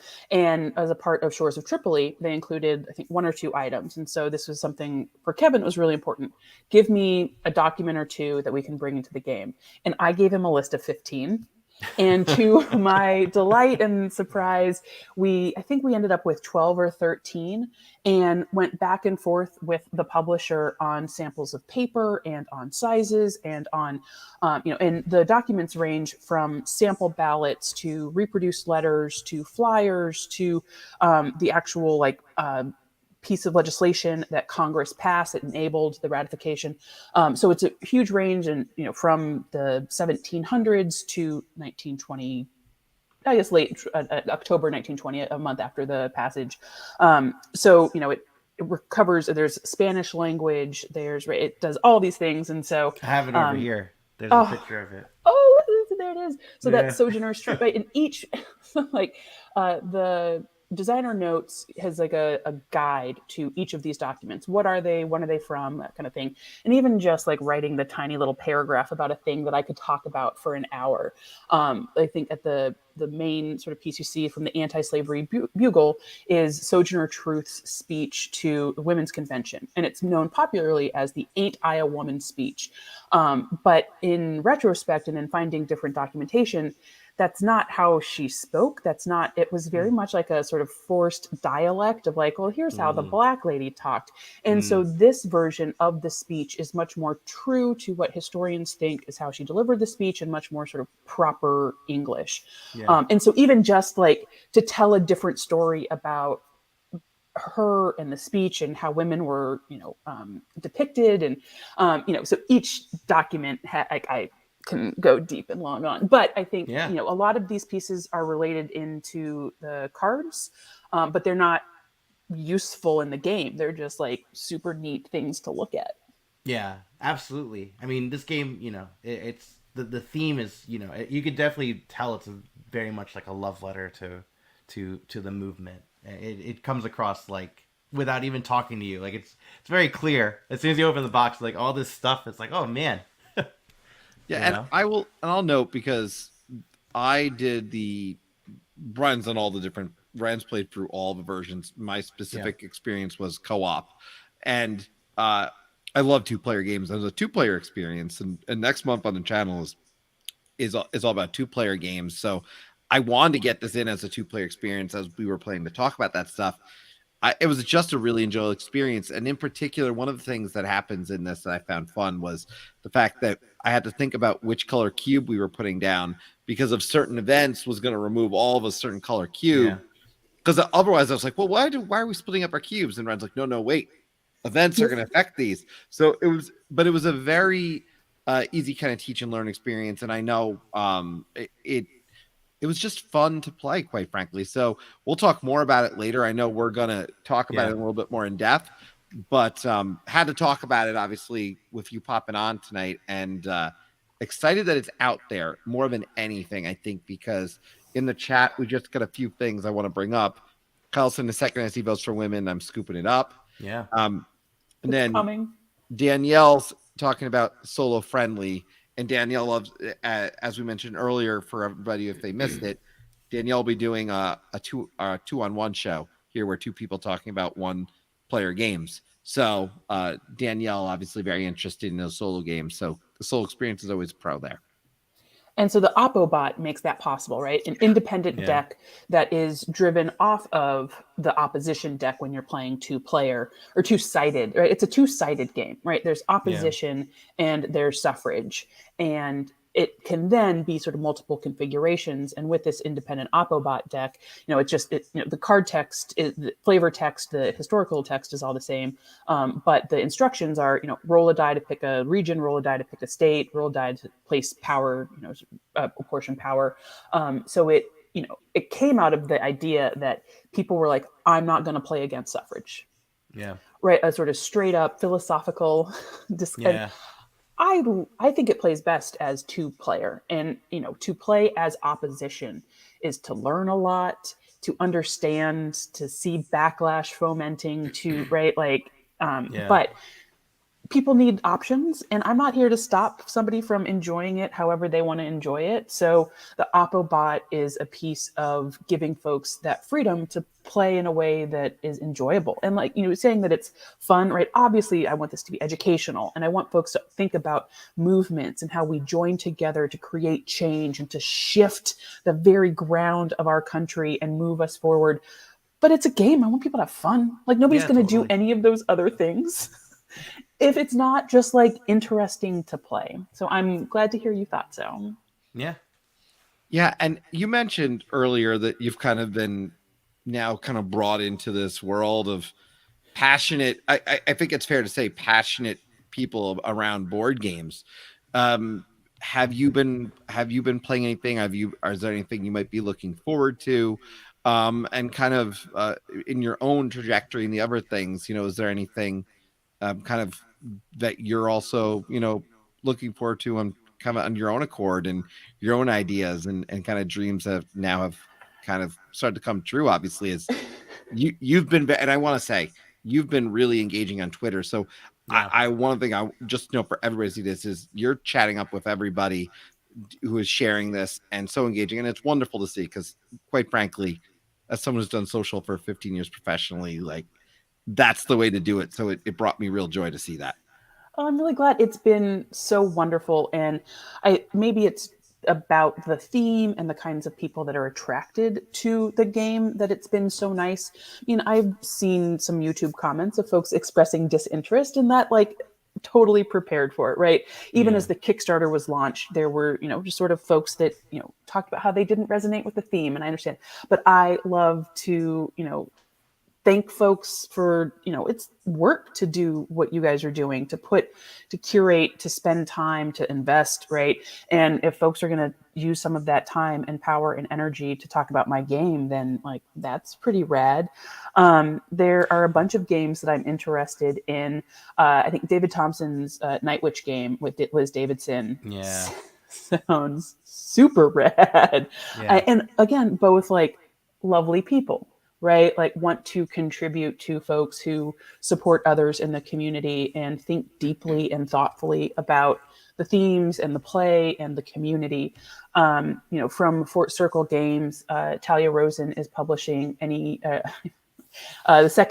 first Tuesday in October. I call it Any Given Tuesday, which is like a weird portmanteau of football movies and board games. It's a board game about the Supreme Court and about drafting sides and sort of attracting Supreme Court justices to your side, and right, who can sway the court. What was the name of that one? The first Tuesday in October. First Tuesday. It's the beginning of the term. Am I getting that wrong? Hold on. Yeah, I found it on. I did find board gaming. It's first Monday. Monday in October. That's Elections are on Tuesday. I'm a political professional. I know these things. Anyway, there's been a lot of play testing. It's, I think, going to be really interesting. Nice. Just to, it's having gone through the iterative process of prototypes and play testing to sort of from the beginning watch someone do the same thing and not have to sweat and cry and bleed about it. It's just really great. Like, I'm like, oh yeah, I remember that. And like, no, you're doing great. And she's been able to play test at some events and things. And so I think that would be one that I hope gets a nice launch. And, last summer there was like a bunch of chatter about the Supreme Court and people had lots of strong feelings. Yeah. And it'll be interesting to see how the news and folks' feelings affect the launch. But I hope folks will support it because it looks super interesting and a lot of fun. Nice. no. Yeah. So this is Fort Circle too, right? You were saying. Oh, yes. So this is my publisher. Yeah. Beautiful historical educational games. Shores of Tripoli was the first that Kevin launched. And it's been great to sort of swim in his wake because there are a lot of folks that are like, well, like I really love Shores of Tripoli, so I'll give this a shot, right? Yeah. And I want Votes for Women to live up to and exceed some of that high bar that Shores of Tripoli. And then there are a bunch more that he's got planned: Halls of Montezuma, Guano, right? Like, Jason Matthews and The Trial of Aaron Burr, right? So there's just really fascinating titles coming down the pike.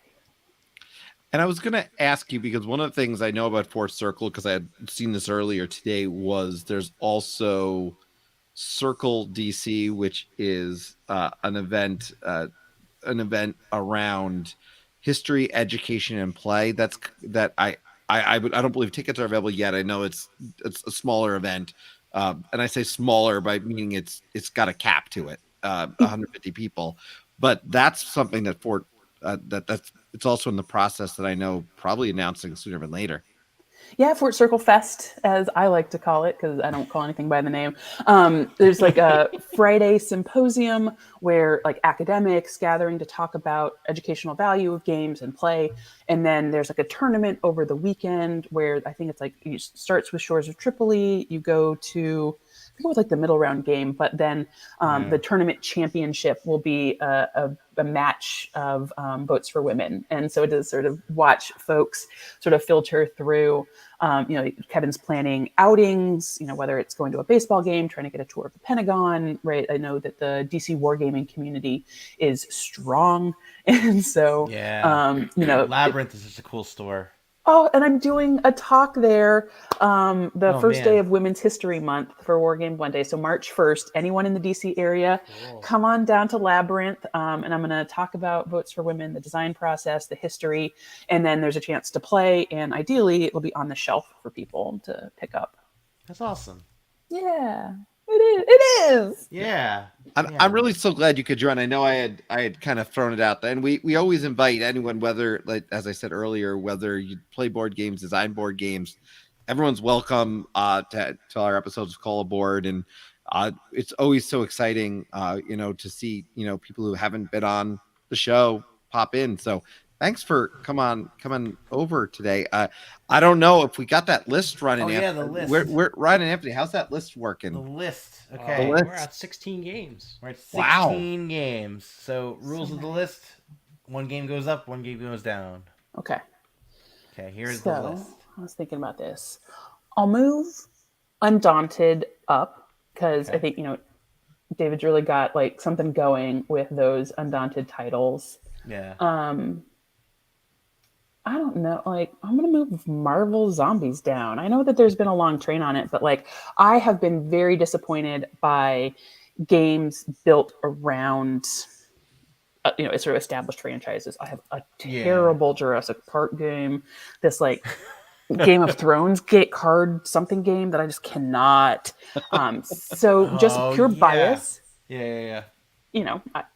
How else are you gonna like sort a list like this? No, I get it. Yeah. Sometimes they knock it out of the park, but sometimes just why am I playing this?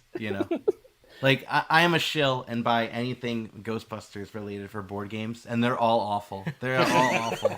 But I'll still buy it because it's got a logo. And to what you said, I love my Marvel stuff. I had to stop buying every Marvel IP thing because it was such a wide range that to the point that literally Marvel Champions, I buy them all. I still don't play them all because there's coming out every month and a half anyways. So but it's quality. So I have to, I did not buy Marvels and because that just got knocked down. I didn't buy it despite that it has my favorite character in it as a figure. It was literally the only reason I considered it, but I was not doing that for a figure. Look at you. But I think it's growth, Chris. I think you're really showing some. They don't put Bucky Barnes in a lot of things. All right. It's a limited opportunity to get a Bucky Barnes anything. They put everybody else. So I took it. I'll call it growth. See, I'm growing, Ryan. Growth. Growing. Thank you so much for having me. Thanks for the prominent placement of Votes for Women there, and I'm excited to hear the review. And thanks for your support. First time designers, people that don't look like all the rest of the designers. Like we really appreciate the love and support. And with your game in particular, I'm just going to talk about how I found out about it. I didn't know about the Kickstarter campaign. I actually saw it like on the front page of Board Game Geek when they were, and as soon as I saw it, I'm like, this sounds awesome. Like it's got that Twilight Struggle 1960 vibe, but with a theme that I want to learn about and play. So it came out great. And as soon as I saw it, I messaged Barrows. I'm like, hey, I'm buying this. And then I did that, and then Kevin messaged me because I pre-ordered on the site. He's like, hey, you're not going to get this anytime soon because we're still waiting. I'm like, yeah, no worries. When it comes, it comes. The Kickstarter was so long ago. Never design a game during a pandemic. Like I will put some like info out, but folks mostly were very patient, supportive. Oh, we get it. We understand. We're just excited about it. And then to be able to deliver right before Christmas, it was just so nice. And then, to these folks that have different platforms to be able to provide some review copies, it's been a super fun ride. And I'm sort of, look, Chewy Huey getting on. He's a good guy. And we know that, what's that? No, I was going to say Chewy's a great guy, was on playing with us a few weeks ago, playing some Wonderland's War. So he's local. Oh, very nice. And we know that the rest of the shipment, the first print run, just landed in New York. So they're hitting our fulfillment center, and those pre-orders are going to turn into orders very soon. Nice. So we appreciate folks, reaching out and letting us know. And I love to see all the pictures. If you tag or whatever, let me know, and I will tell you how much I love you for. Can you let everybody know? Can you everybody know where they can find you? Because I know you have been engaging and you've been providing updates. So can you let everybody know where they can find you? Sure. I'm at Tory Lynn on Twitter. So it's Tory, like in my name, and Lynn, Lynn. There's both an Instagram dedicated page, Votes for Women Game, and my my personal Instagram has a bunch of pictures and stuff, and that's Downtown T Brown. And there's votesforwomen.com gets you to the pre-order site, and we're up on Board Game Geek, and I don't know, there's probably another bunch of places, but those are the ones top of mind. Awesome. Well, thank you so much. We appreciate the popping over tonight, sharing some games and helping with our our first attempt at a draft list. Yes, it's getting there. It keeps growing. I didn't realize the draft list sort of expanded along those margins. Yeah, we're still working out the kinks. I'll have to zoom out at some point. I'm a big fan of making your own system. Yeah. All right. Thanks so much. Thank you. Have a great night. Thank you, Tory. Cool. Well, this has been quite the night.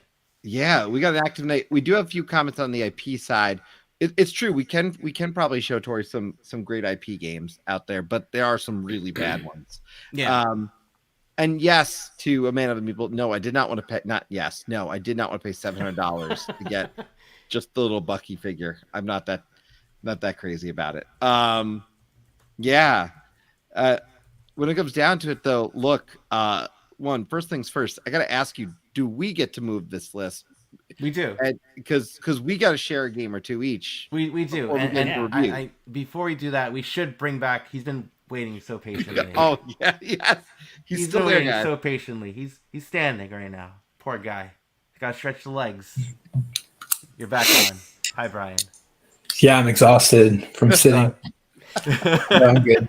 You look good. Maybe we should offer Brian the chance to move Cranium down 2 spots. Whoa! In lieu of moving another game up. I thought about that. It's had some good movement. So let me do one thing first. I want to introduce one more game. Yes, the last game, right? This is another game from Flat Out Games and AEG that's going to be released. I think in a similar timeline, like Kickstarter in the spring.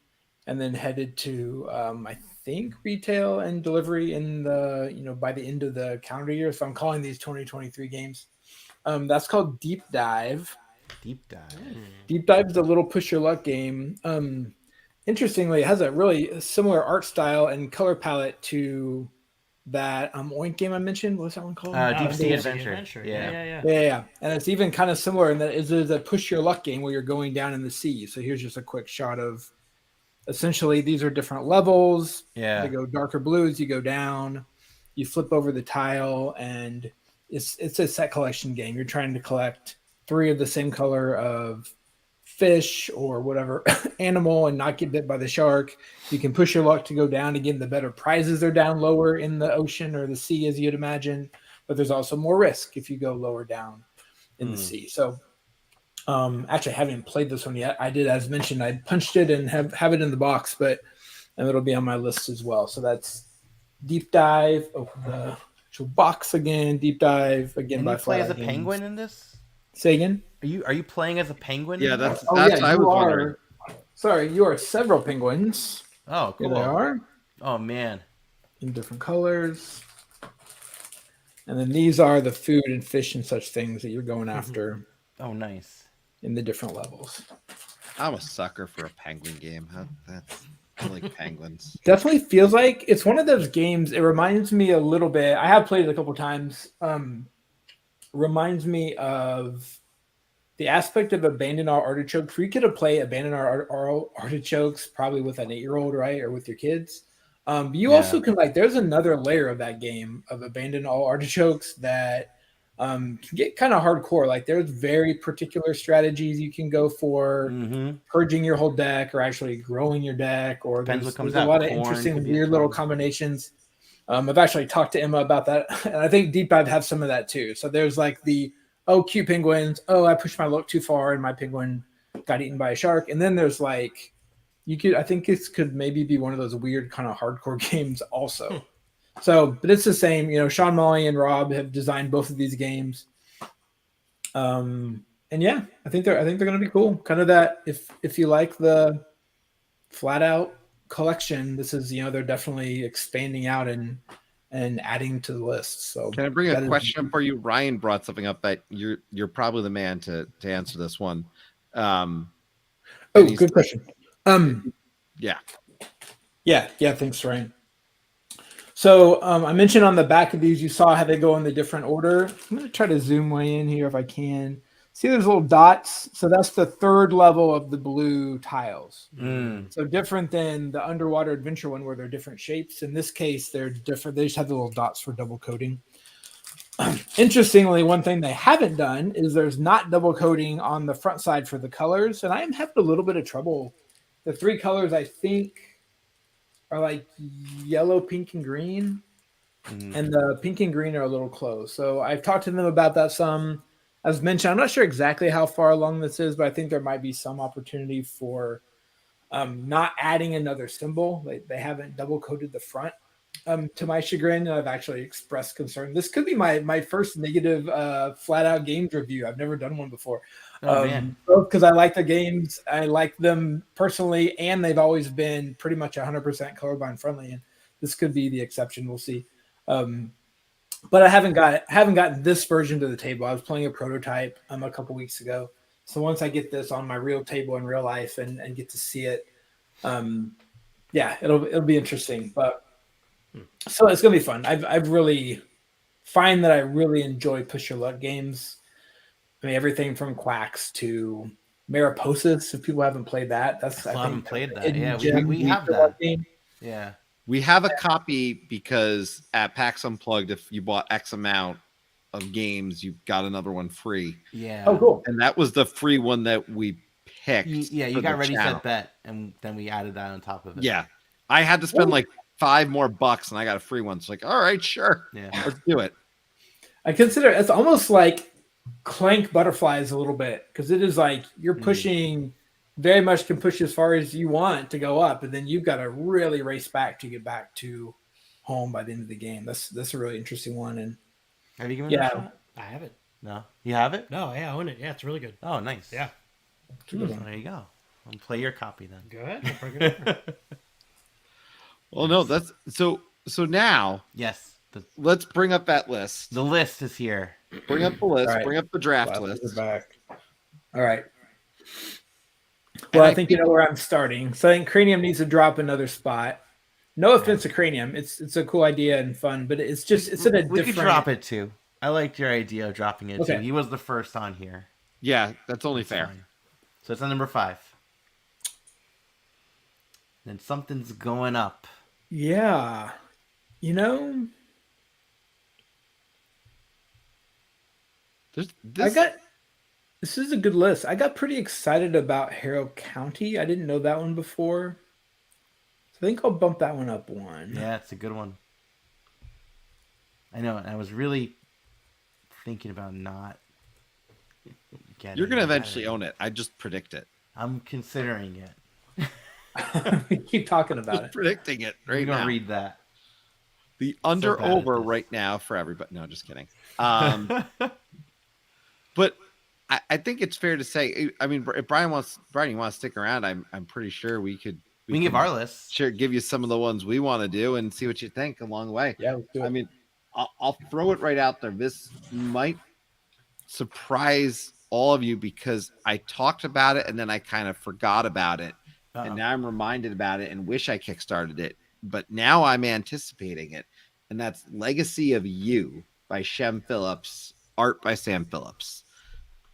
And let me stress, I wasn't as much on the solo front for things. This is solo, and that's all it is. And now I'm like, gosh darn it, I should have done this. And it is a solo game. It looks like Adrian's Wall art-wise for a reason because you've got the same folks behind it. But this one has me excited as a solo game, what it's going to be all about. I am just intrigued by it. So this is on my anticipation list right now. I really kind of wish I had backed it at the time and kind of regret that. Do you feel like you're not going to get it or get it? I will eventually get it. Yeah. I just wish I had actually backed it. This feels like the kind of game that's going to be in stores pretty much immediately. Every right? one of theirs is. Publisher, but it's a solo, fully resettable, non-linear campaign. Like it's going to have that replayability for me. And I think I'm going to play this one a lot, especially considering how much I liked Hadrian's Wall. I imagine, it's something that will end up in my collection at some point. So I just, I could have had it when everyone else got it, and now I'm not going to. That is what it is. That's life. Legacy of You. Yeah. Nice. And then you had a second one? Yeah, I'll throw a second one out there. had a few I was considering.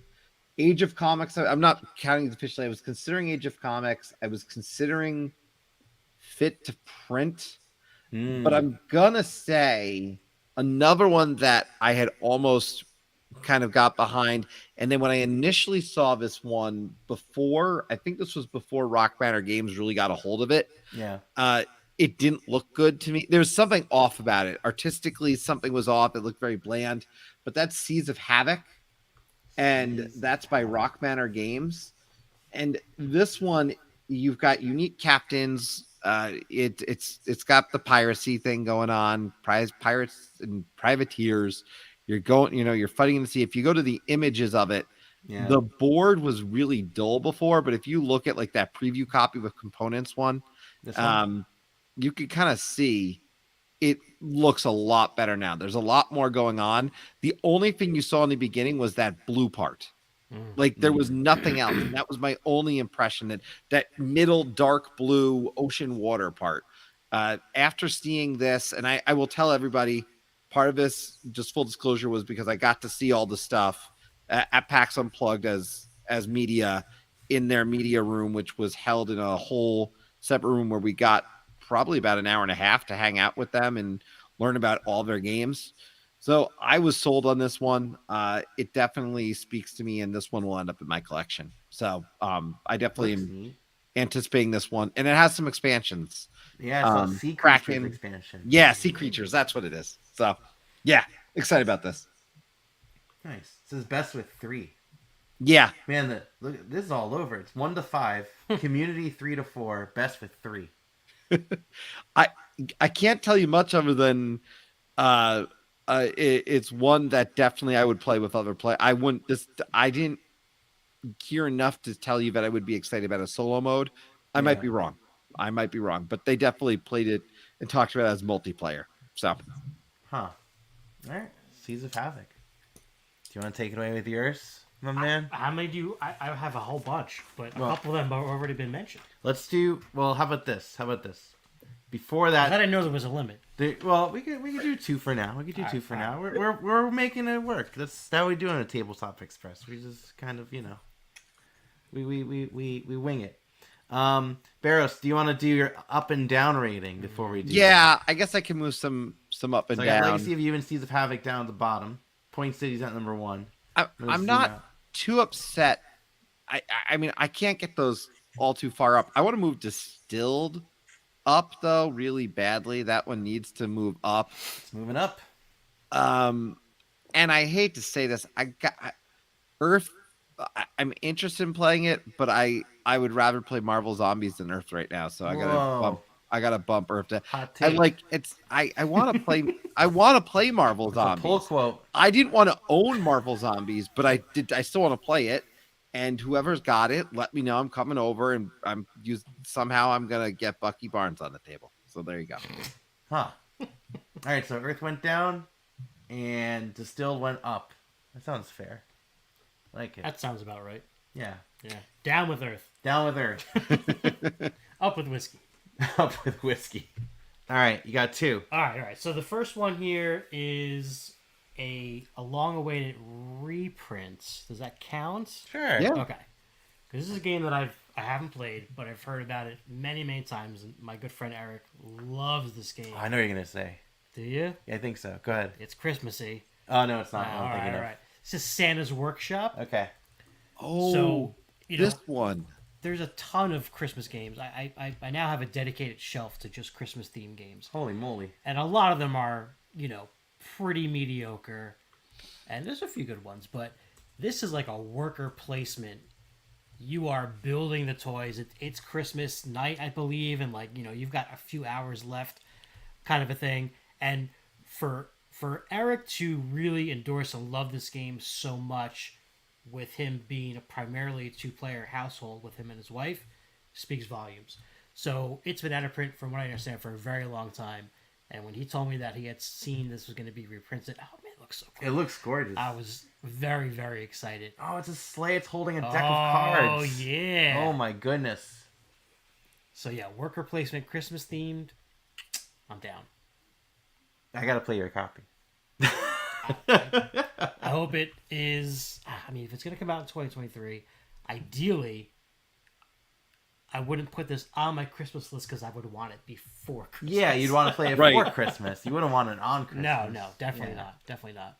But I love this game I had seen, and it seemed like when I talk about like I do patchwork or whatever, I don't, and I've seen plenty of games. I mean, we've played a few at PAX Unplugged or demoed a few games that had a Christmas theme, like the one with the records, right? With the vinyl, vinyl.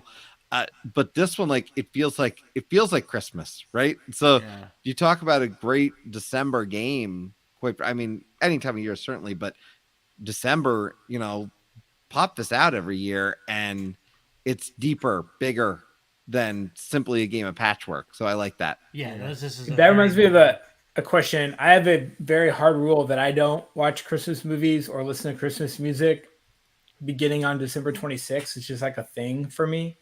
Do you ever play holiday games not in those holiday times? I don't think I have. Patchwork Halloween. I can't imagine playing this game in January. It would make me sad, I think. Brian, Patchwork Halloween, because it re-implemented and rebalanced, I play the Halloween one in between a broad range, and because I can argue Nightmare Before Christmas, once it hits Nightmare Before Christmas time all the way to Christmas, the Halloween version, I just imagine it's the Nightmare Before Christmas patchwork, and it works. There you go. And I am solidly in the Nightmare Before Christmas is both a Halloween and a Christmas movie. So it's for sure. You can watch that easily 3 months a year with no concerns. And maybe that's an exception. I would watch Nightmare Before Christmas in March. Yeah. I would watch Nightmare Before Christmas anytime. I have. Yeah. Man of the Meeple says Christmas in July. That works. That's definitely a way to there you go. get around that. I see Ghost of Christmas. Oh, Ghost of Christmas, game yeah. I want to play. I picked that up at PAX. I haven't played it because it's 3-player minimum, I think, which is sometimes tough for us to get out at our household. But that's a cool. It's a trick taker, right? What's that? I think it's a trick taking game. Yes, right? it is a trick taking game. It's from BoardGameTables.com, but they have a new name now, I believe. Gameplay, right? Yes, something like that. Gameplay, all play. Like I don't know. It's one of those two. It's one of those. I liked Board Game Tables, so I can't remember. I still say that I kept saying Board Game Tables. I can't remember. All play. There it is. We don't have a rule, but never play holiday games out of season. Just happenstance, right? Yeah. Well, I mean, there's enough other stuff to play that you don't have to do that, right? Yeah. And then Elk Creek's production of Santa's Workshop. I was sad last year when they announced it would be delayed until hopefully this year. Yeah, it looks like Elf Creek's quality, though, in the production of I haven't played a lot of their games, but the quality of components and everything always looks solid with theirs. Oh, they have Honey Buzz. Yeah. And Atlantis Rising, looking at that too. Yeah. That's a really fun. I mean, I have that. Yeah, all play. Yeah, all play. And well, you talk about Anticipate. I remember anticipating Honey Buzz. I still haven't played it. So I only played it once, but it was really good. All right, let me get one more here. All right, so there's so many I want to say. Well, a couple have been already said. So you mentioned Asia Comics. Someone brought Septum was already on the list. That was on mine as well. Yeah. Fit to Print. It intrigued me because of the lineage that it comes from the other games. My only hesitation with it was it has like a real time element to it, right? Where you're kind of like grabbing the polyomino pieces. I don't know, that gives me a little bit of anxiety sometimes. Yeah. So You don't have to play that way. This has been a little bit undersold, but there is a more traditional flat out games, Cascadia style way to play as well. In fact, one of the things I love about Fit to Print, I kind of forgot it was 2023, or I probably would have made my list, is it has so many different modes. It's got the real-time mode. It's got the more strategy mode. It's got solo's pretty solid. I've played. It's got this new like kind of run across the room mode that they first tested at Shucks kind of on a whim. Peter and his wife were trying it and thought it was fun, so they started trying that out. They've done that at a couple conferences now. This has been kind of cool to see. So I think that's going to be one of the biggest strengths of that game is I think it's going to be like people's favorite game, but for very different modes. I similarly anybody who has any kind of accessibility barrier, real-time games are just brutal. I really don't like them most of the time. Yeah. Because oftentimes I need to pause and say, hey, what color is this? Or whatever, right? And that a little bit is the case with Fit to Print. They've done a pretty good job with the colors and the icons. But there's still a little bit of that. But yeah, I wouldn't, it's not real-time only. Okay, so I would, and they probably need to sell that a little better. Although I also think that's kind of the hook, is it feels like a room, and it feels like that's the aesthetic, in the room doing the thing, and so that's how they wanted to sell it, at least for the Kickstarter. Yeah. But I think now that it's through the campaign, I think they can kind of be a little more descriptive about all the different modes. I hope. I'm excited about this one though, because I only got to very minimally demo it, and to me, I did back this one in the long run. Oh, you did? Yeah. Oh, good. Thank goodness. I backed it. I was not going to not ultimately back this. And we got a chance. I mean, I'll just say it was nice. We got to talk to Peter for a little bit at PAX Unplugged, and I was just excited because of the modes, because the real-time mode won't be for everyone, not just because of whether it's color blindness or some accessibility issue, but quite frankly, some people don't like real time. So the fact that they had multiple variations of it, for me, it was a pretty easy back, and it was tough choices. In particular, at the time I backed it, I mean, full disclosure, it's no secret to anyone right now, but I've been job hunting. So anything I was backing at that point was based on the limited funds that I had left in extra games fund. So at that point, if I backed it, I had to be really interested. So that's the ultimate compliment I could give to it, is that when I was down to the last of my Kickstarter funds of 2022, it went to Fit to Print. So, there it is. No review, but I think that speaks pretty highly of how excited I was about it. Sure. So what was your number? All right, so the next one I'm going to say is interesting, because I don't know if maybe you guys backed it also, but it's actually going to be delivered very, very soon, probably next week or maybe in a few days. Oh, cool. Yes. And that's Motor City. Yeah. All right, so that's the next in the Loaded Roll and Write series from Ben Pinchback and Matt Riddle. Anthony, I got my shipping email this morning. So 3 out of 4 of us probably got our shipping notification today then. Yeah. So I think I said this probably on a video with you, Chris, back when we were talking about Three Sisters.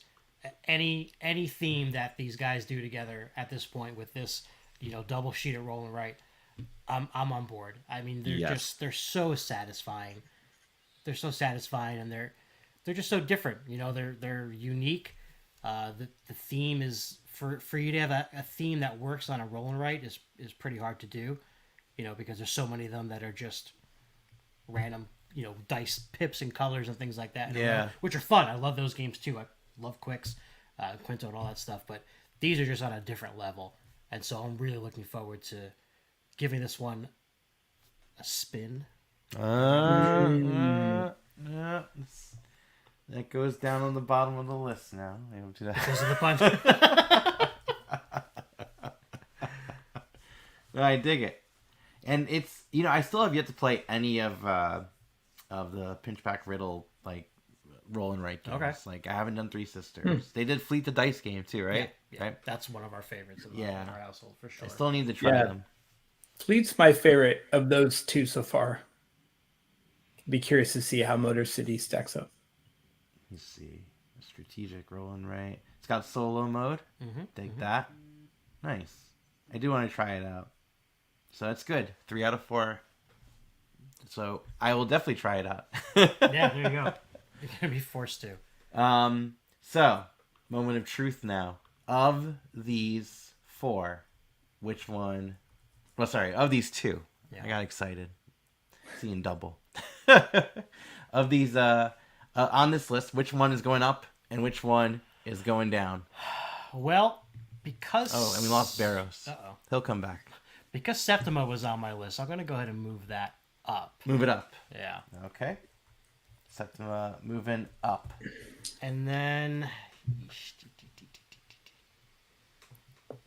Because I know nothing about Snakes of Wrath. I'm just gonna randomly move that down. Okay. Which also gets Septima up in other spots. It's kind Whoa, of a loophole. that's a clever pro move. Right, gaming the system. That is gaming the system.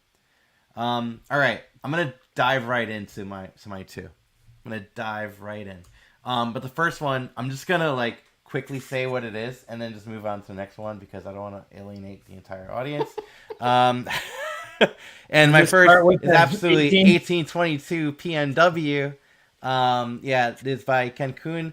It is an 18xx game, which is a stock manipulation train game based off of an even subset of that, the 1820-22 series, set in the Pacific Northwest. It does some interesting things. It's got trees. It's got Portland and Seattle, and you can upgrade one versus the other. This is great. I love it. Okay, cool. That's my pitch. So number one on the list. No, number two. Number one, I'm actually going to be getting hopefully soon, and that's Horseless Carriage.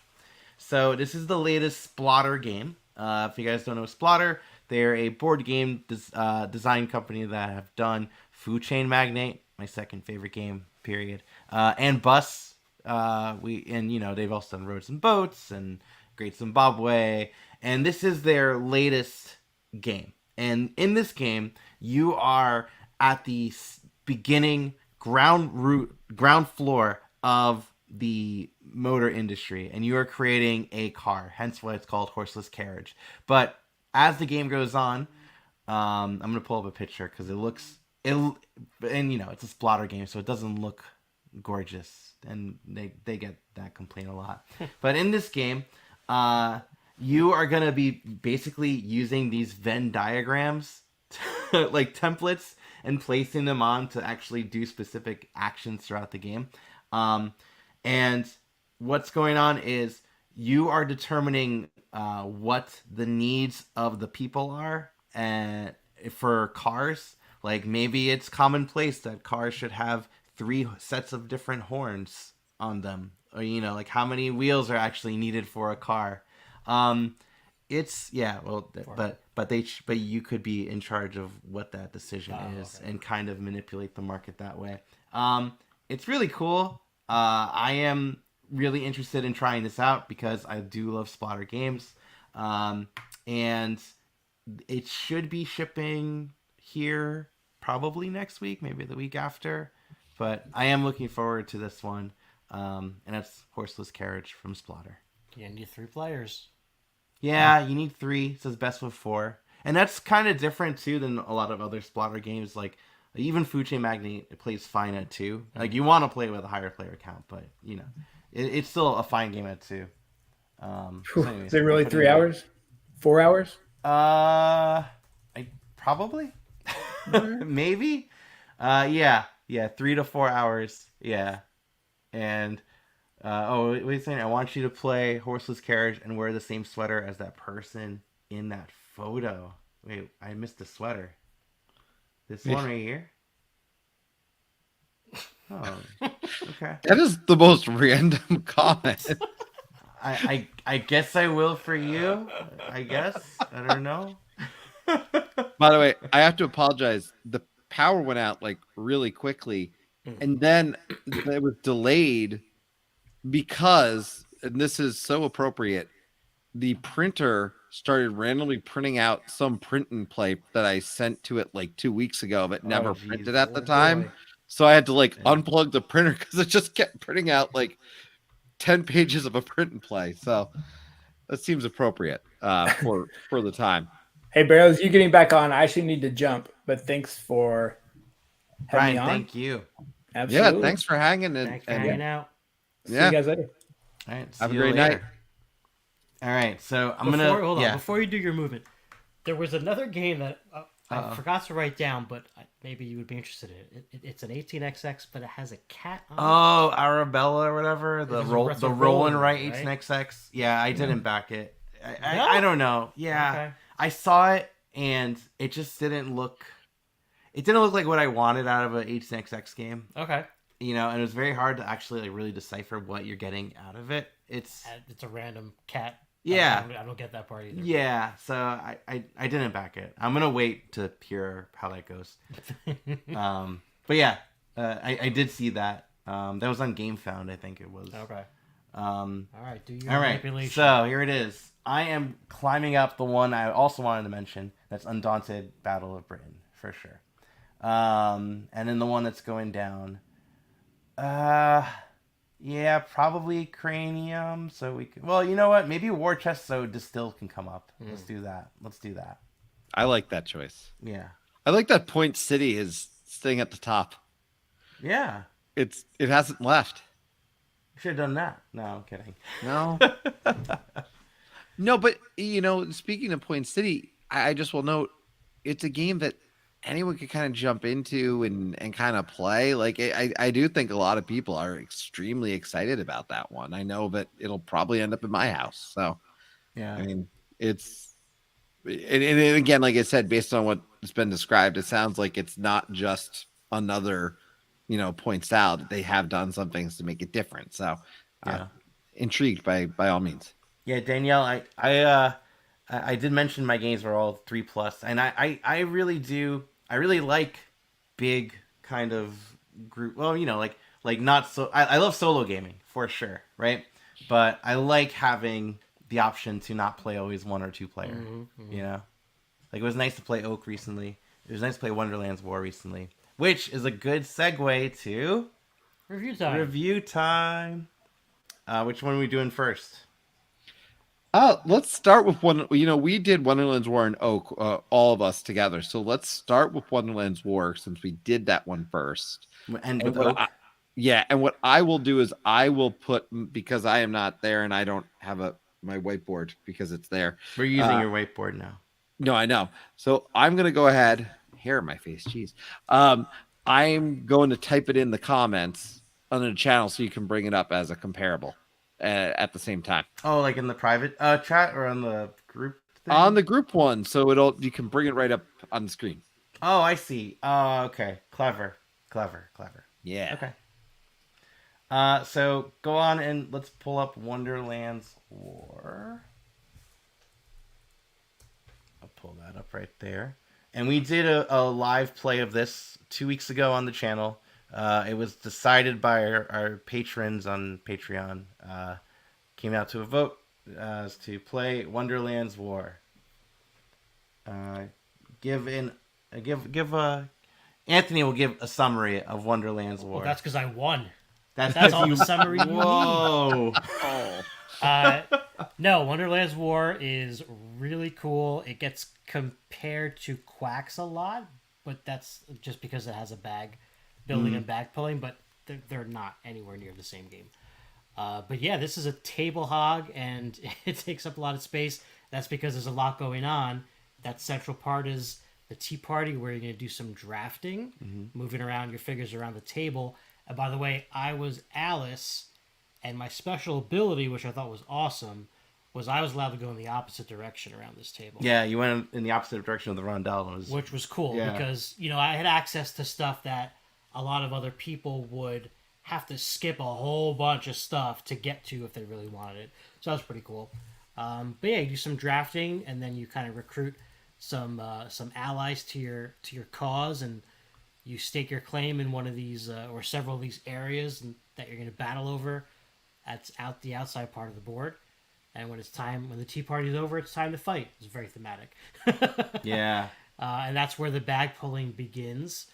It's pretty cool. Yeah, I love you don't know that. what you're going to get. You can get some madness and lose some clout in that area, or you can get some of these crazy, like exponentially increasing your value of stuff and kind of like totally destroy your opponent as well. Yeah, because I do love that aspect, by the way, of the bag pull, because it is Quacks because it's a bag builder and you are pushing your luck. Yeah. But it's all simultaneous, because you're kind of like, you're basically playing bag builder chicken with your opponent when you're fighting them. You're fighting them, you pull out a chit, and you either have a chit in your hand or you don't, and it'll do whatever abilities on there. And you're just battling that way. And we did play with Chewy Huey. Yeah, I lost 2. It's okay. But with this game, because it's 3 rounds split up into 2 phases, right? You have that rondel phase where you're actually gathering resources and kind of building up your forces, putting out your pieces out on this area majority style map, and then when it comes to the area majority part, you're just battling, which is pretty cool. And man, but you know how much of a buffer you kind of have based on how many of those pieces you have in those. So it's, I mean, I've never been good at remembering what's in my bag in any of those types of games. I know. So like that, but that's totally out the window. Like any strategy there is just gone. Which I hated that we played that and like you can't look in the bag. Yeah. I'm like, I want to look in the bag though. but our turns are pretty punchy, right? Our turns were very punchy, and the game still came out to like a 3-hour game. It was a 3-hour game, but it was a teaching game as well. Yeah, but the teach wasn't too bad, and thankfully, I know he was in the chat earlier. Bryant and Riley were rock stars. They saved our butts. Yeah, that would have been a 4 or 5 hour game otherwise. Yeah, holy moly, with helping out with rules questions. Like, man, what a clutch that was. That was awesome.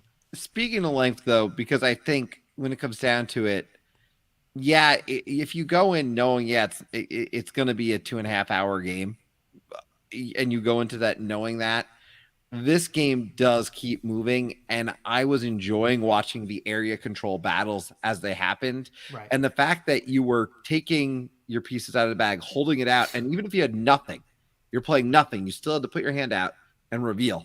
Right. And so you were kind of in the moment. It was a really enjoyable experience for me. The powers and the things that I enjoyed was, it wasn't that I was just getting stuff for the bag, but I had the option of getting characters who did really interesting things. Like Tweedledee and Tweedledum.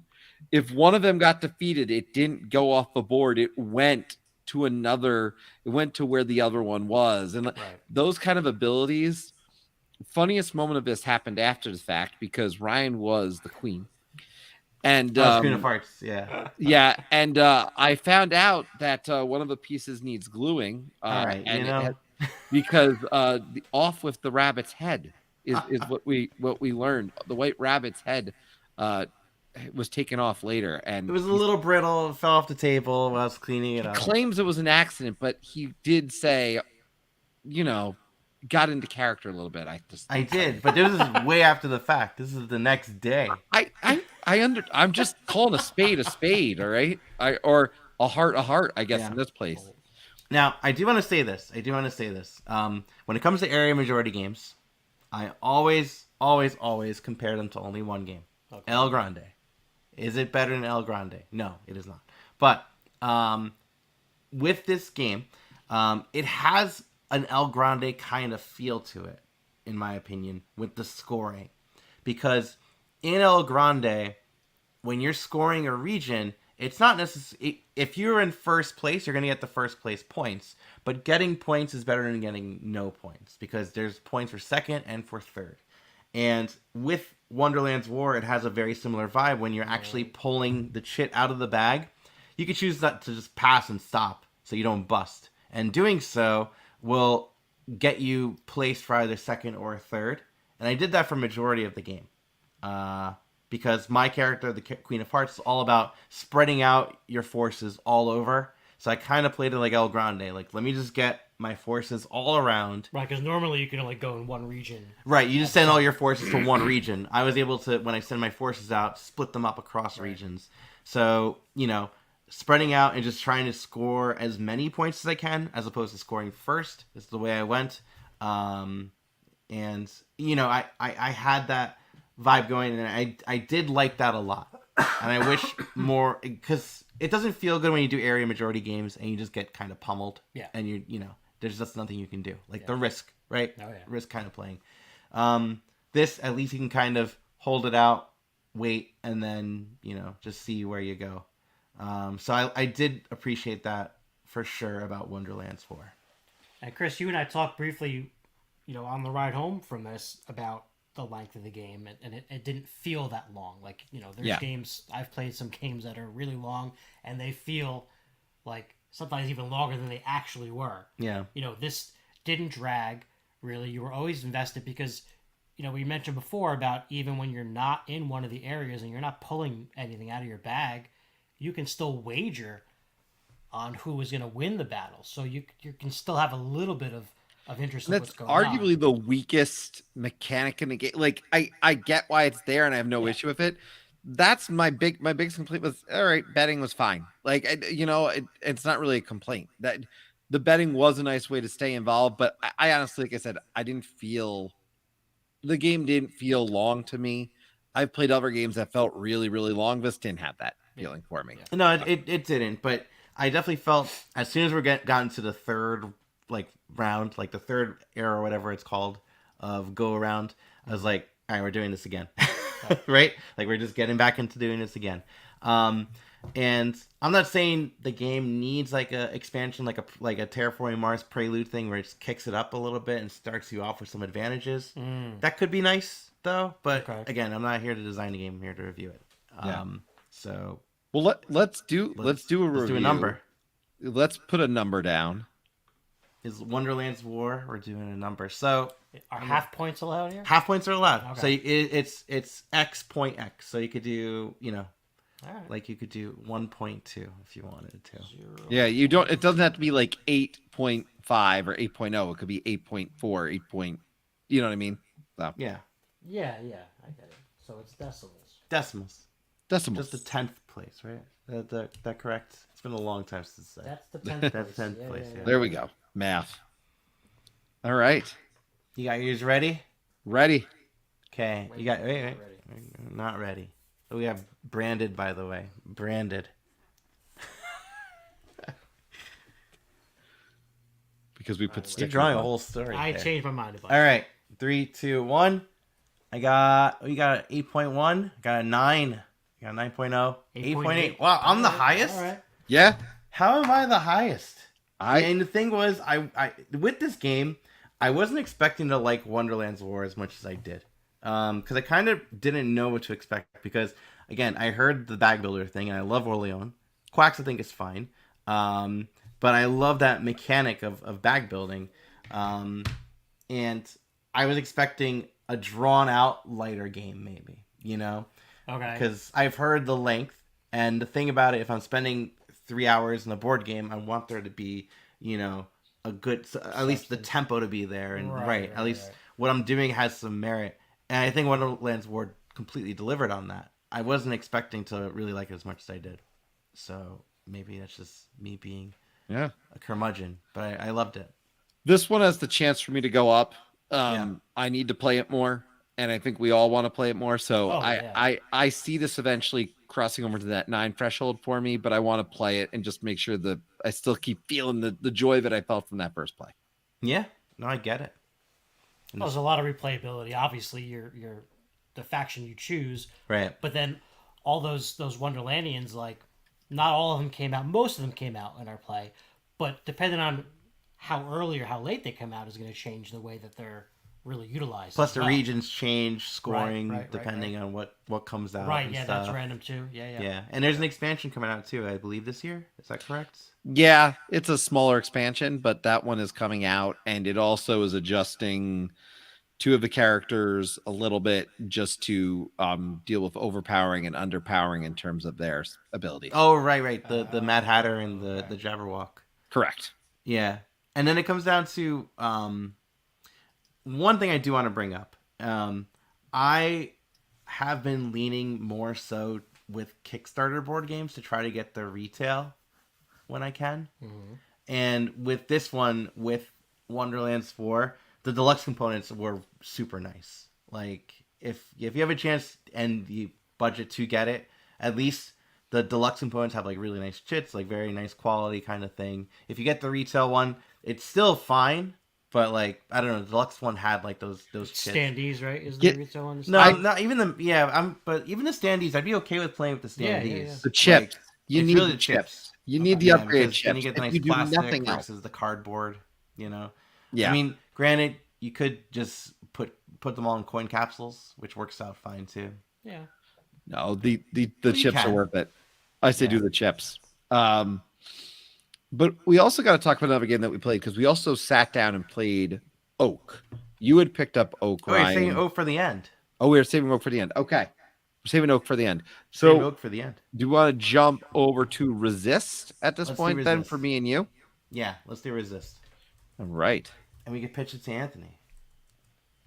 There you go. There we go, yeah. I'm going to pull it up. The solo? Solo only, yeah. Solo only, indeed. So Resist, designed by Trevor Benjamin, Roger Tankersley, and earlier on the show today, David Thompson. This game I backed on GameFound last year.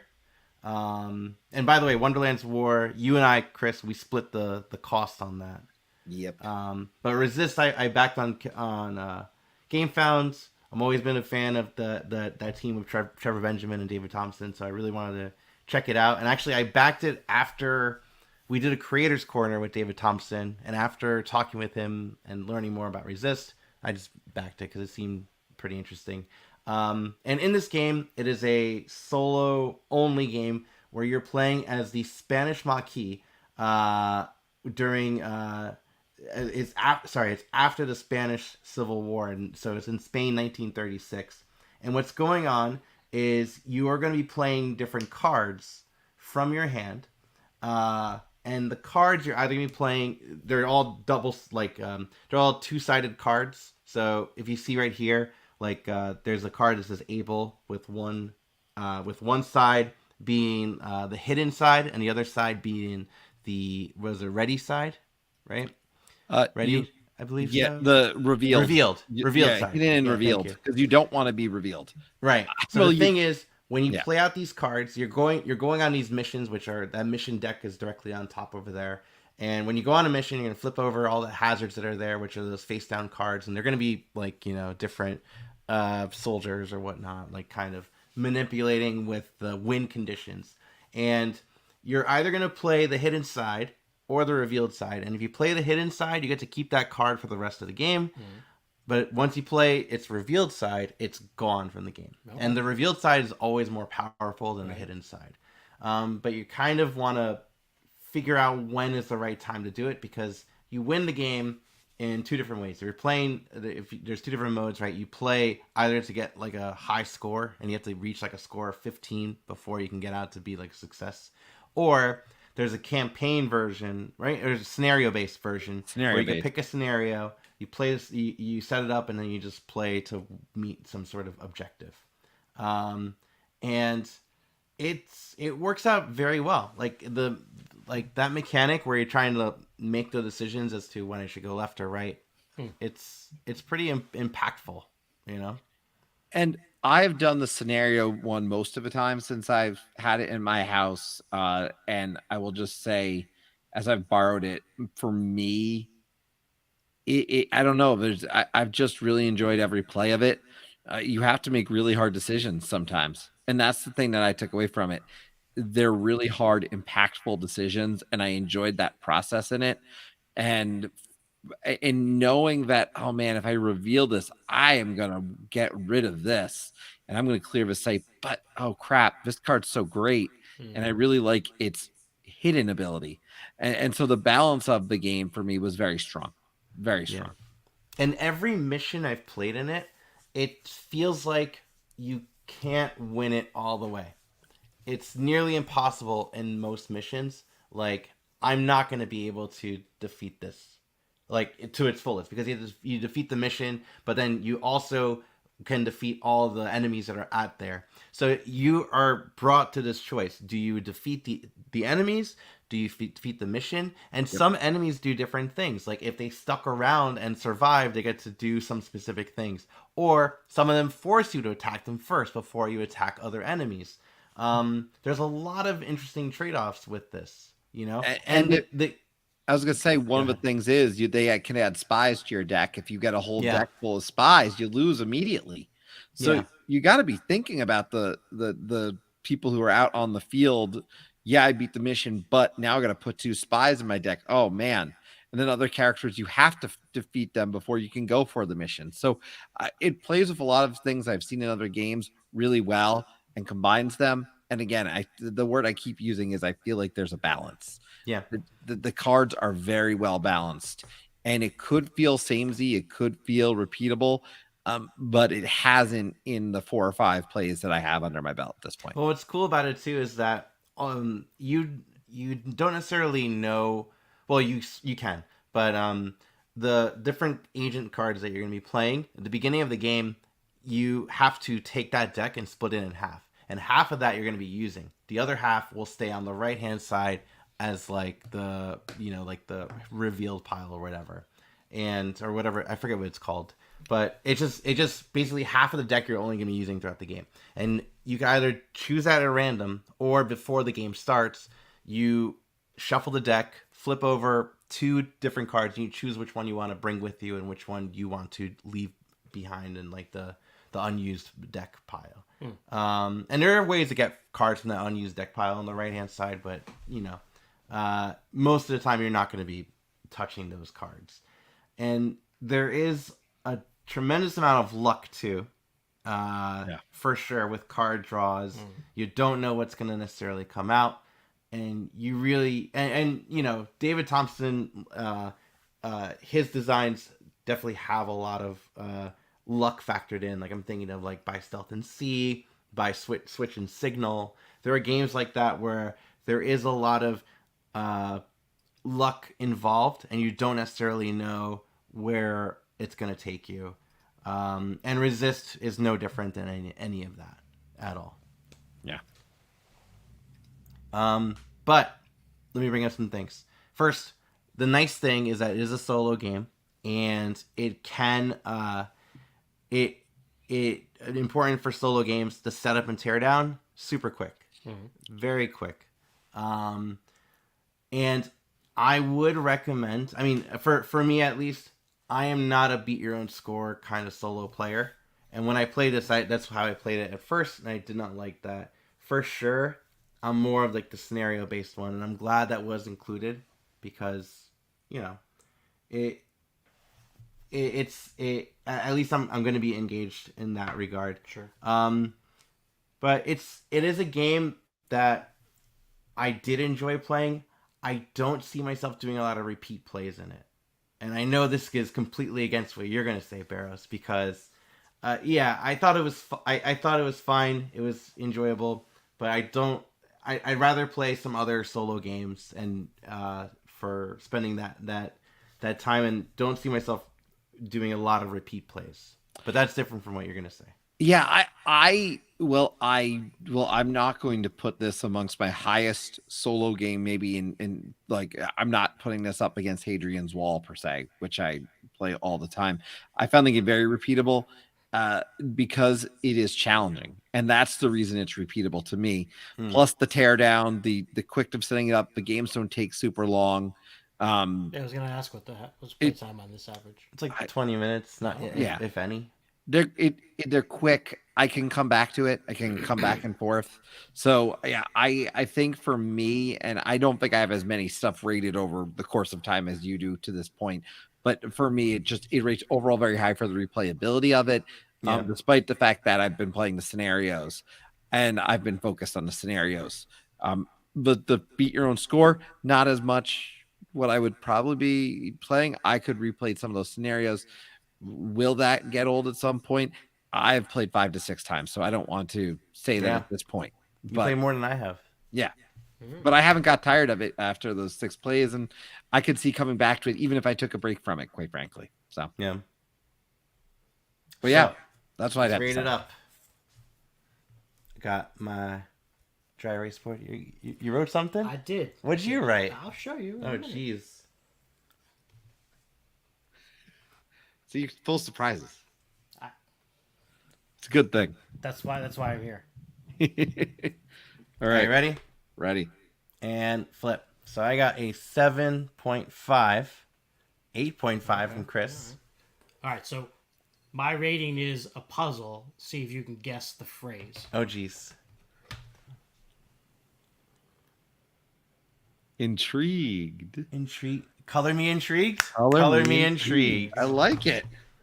So you do want to try this one, sounds like. I do. I would, the theme here is that it sounds like you've been into solo gaming a little bit longer than Chris, and Chris is kind of ramping it up lately, and mine is very, very limited experience overall. I think before, I borrowed Heading Forward from you, which I played a couple times. Before that, I think I played Fleet the Dice game solo maybe once. Yeah. And that might be it, aside from Solitaire, way back in the day.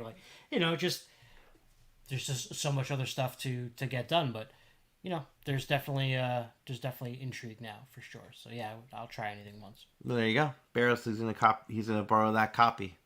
Yeah, sounds good. He lives 5 minutes from me, so that's not hard. That's the advantage of this team, by the way. Yeah, it's a big advantage. We're all literally neighboring towns of each other. The Tabletop Express library of games is located in 3 locations, but they're not far. So we got to talk about 2 other games before we close out tonight. I want to take a moment to say thank you so much to everybody. We've had such a great, engaging group. I saw Sky joined, by the way. Rachel popped in. Corlu is here. We've got some folks who've been here all night. Brian stuck around for so long, and I think he's still in the chat. So just thank you to everybody. This has been such a fun show to do, and that's why we're doing it every 3 weeks now. And so, bottom line. Votes for women. Votes for women. Now, we've talked a little bit about this game. Can I just stress the fact that I'm going to grab it.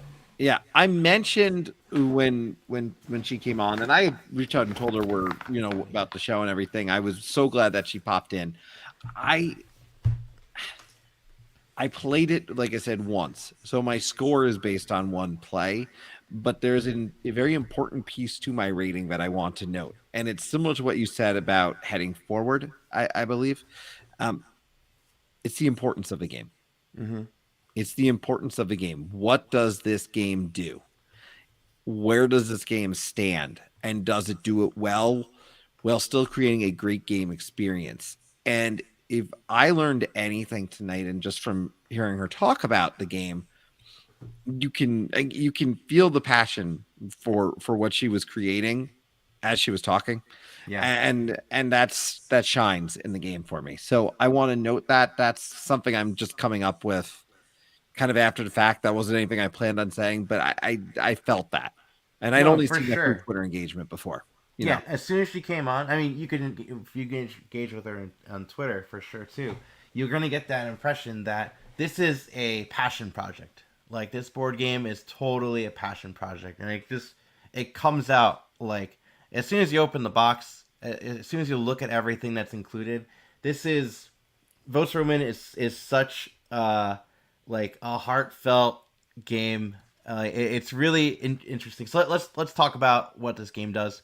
In Votes for Women, there's a couple different modes to play, but one player will be taking on the role of the suffragist movement, of the American women's suffragist movement, and then the other player, if there is another player, could take on the role of the opposition, or could co-op and play with the suffragist player against a bot, the Oppo bot, which is so funny, right? The opposition bot, Oppo bot, and it's a game where it's very similar mechanically to some other games that do this sort of thing. Like if you've ever played 1960, The Making of a President, Twilight Struggle, war games like this, where it's card event driven, where you're playing cards for either the event or to do a specific action, as well as every region is effectively just a big game of tug of war, where you're adding influence of your faction, and if there's any opposition influence there, before you add yours, you have to remove theirs, and then you add on yours. And the game has some interesting tempo because it's played over 6 rounds, and at some point, in order for the suffragist movement to succeed, the 19th Amendment needs to be sent over to the Supreme Court, and that's represented by a track. When it reaches that track, if it reaches that track, then voting is going to come into play, and any region that has 4 influence in one particular faction is going to vote either for or against. And every single time I've played, it's come down to the wire. It's really come down to the wire. especially with the Appobot, because the thing about what makes Votes for Women different from 1960 and from Twilight Struggle, those kinds of games, is for sure that AI, that Appobot, because I've played a lot of solo games, and if there's one thing I get worried about is how the bot is going to work in a solo game. If I need to read a lengthy rulebook and follow a flowchart diagram, I tend to turn off, my interest in the solo game. Sure. This one, very straightforward. Flip a card, do the thing, and then move on to your turn. And it's, even with that, it's still very challenging because the Appobot has some advantages. And it's not only just the Appobot that has some advantages too. I did play this one 2-player, where I was the opposition against a player who was playing the suffragist movement. And I won as the opposition. And it did not feel good at all. It did not feel good at all. So, I mean, you have to kind of take yourself out of that setting because, it is awful, right? That you're going to be playing as the opposition towards the right to vote for women in America, but going to playing that game, you could absolutely see some of the struggle because the game immediately begins with the opposition taking over like 4 of the 6 regions, and that's every single state. That's 8 I have to states speak and to 4 of that the 6 too regions. because that when that was started, I was like, wait a minute, what? Yeah, I think my face just kind of like, wait, what's happening? Yeah, like, as soon as that happens, like, what? And the other thing that's happening in this game is events, as you said, are coming out, and certain events trigger other event cards. Or if like the Civil War hasn't happened, there might be a card that says if Civil War has occurred, this is going to happen, or if not, this is going to happen. So you have moments in time that play a critical part in the process simply because they have to have occurred, but they're also I found well written, and I found myself looking stuff up afterwards. I mean, my knowledge on this was low. It tells a story without like cramming it down your throat. You know what I mean? Like you're playing it, you're having these different cards that come up. There's like the I.W. Wells card. And there, like the 18th Amendment has a card in there. It's really interesting how it all comes about, because at a certain point too, after playing it multiple times, you were talking about it too earlier today, Barrows, when Tory was here. I was kind of telling you, like, you may not want to do that because this certain card will come out, and that is the same kind of thing with. Like Twilight Struggle is very much like that, and 1960 is very much like that, and even Watergate is very much like that, where you have to anticipate specific event cards. Which is and also, why I liked it. Votes for Women does kind of fall in that category too, where it is as approachable as Watergate, but it's a little lengthier. I mean, it's definitely lengthier than Watergate. But man, this is the voting part, right? Yeah, it is the voting part. So at a certain point,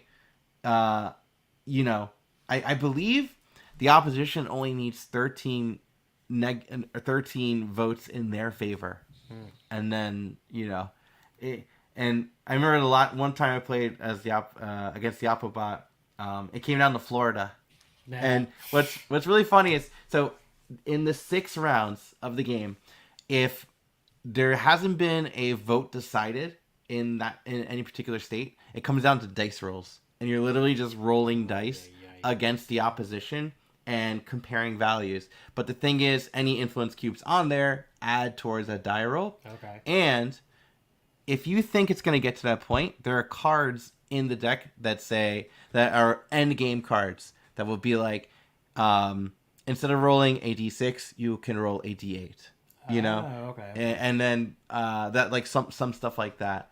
And it comes to that point too where, as the game goes on, those cards in your hand, you may not play them for the event anymore because it's just not worth it. You may want to actually do like the lobby action, or campaigning and spreading out your cubes all across the country. It handles it all so well. But anyways, with the Florida one, Florida actually decided to vote in favor of women's voting, which is funny because, and I found out after tweeting it, Tory mentioned, that Florida actually did not ratify the amendment until 1960, 40 years after the 19th Amendment came into fruition. But anyways, votes for women, man, it's been Great comment awesome. there from Dr. J also. Oh yeah. It was great to see. The passion. Yeah, absolutely.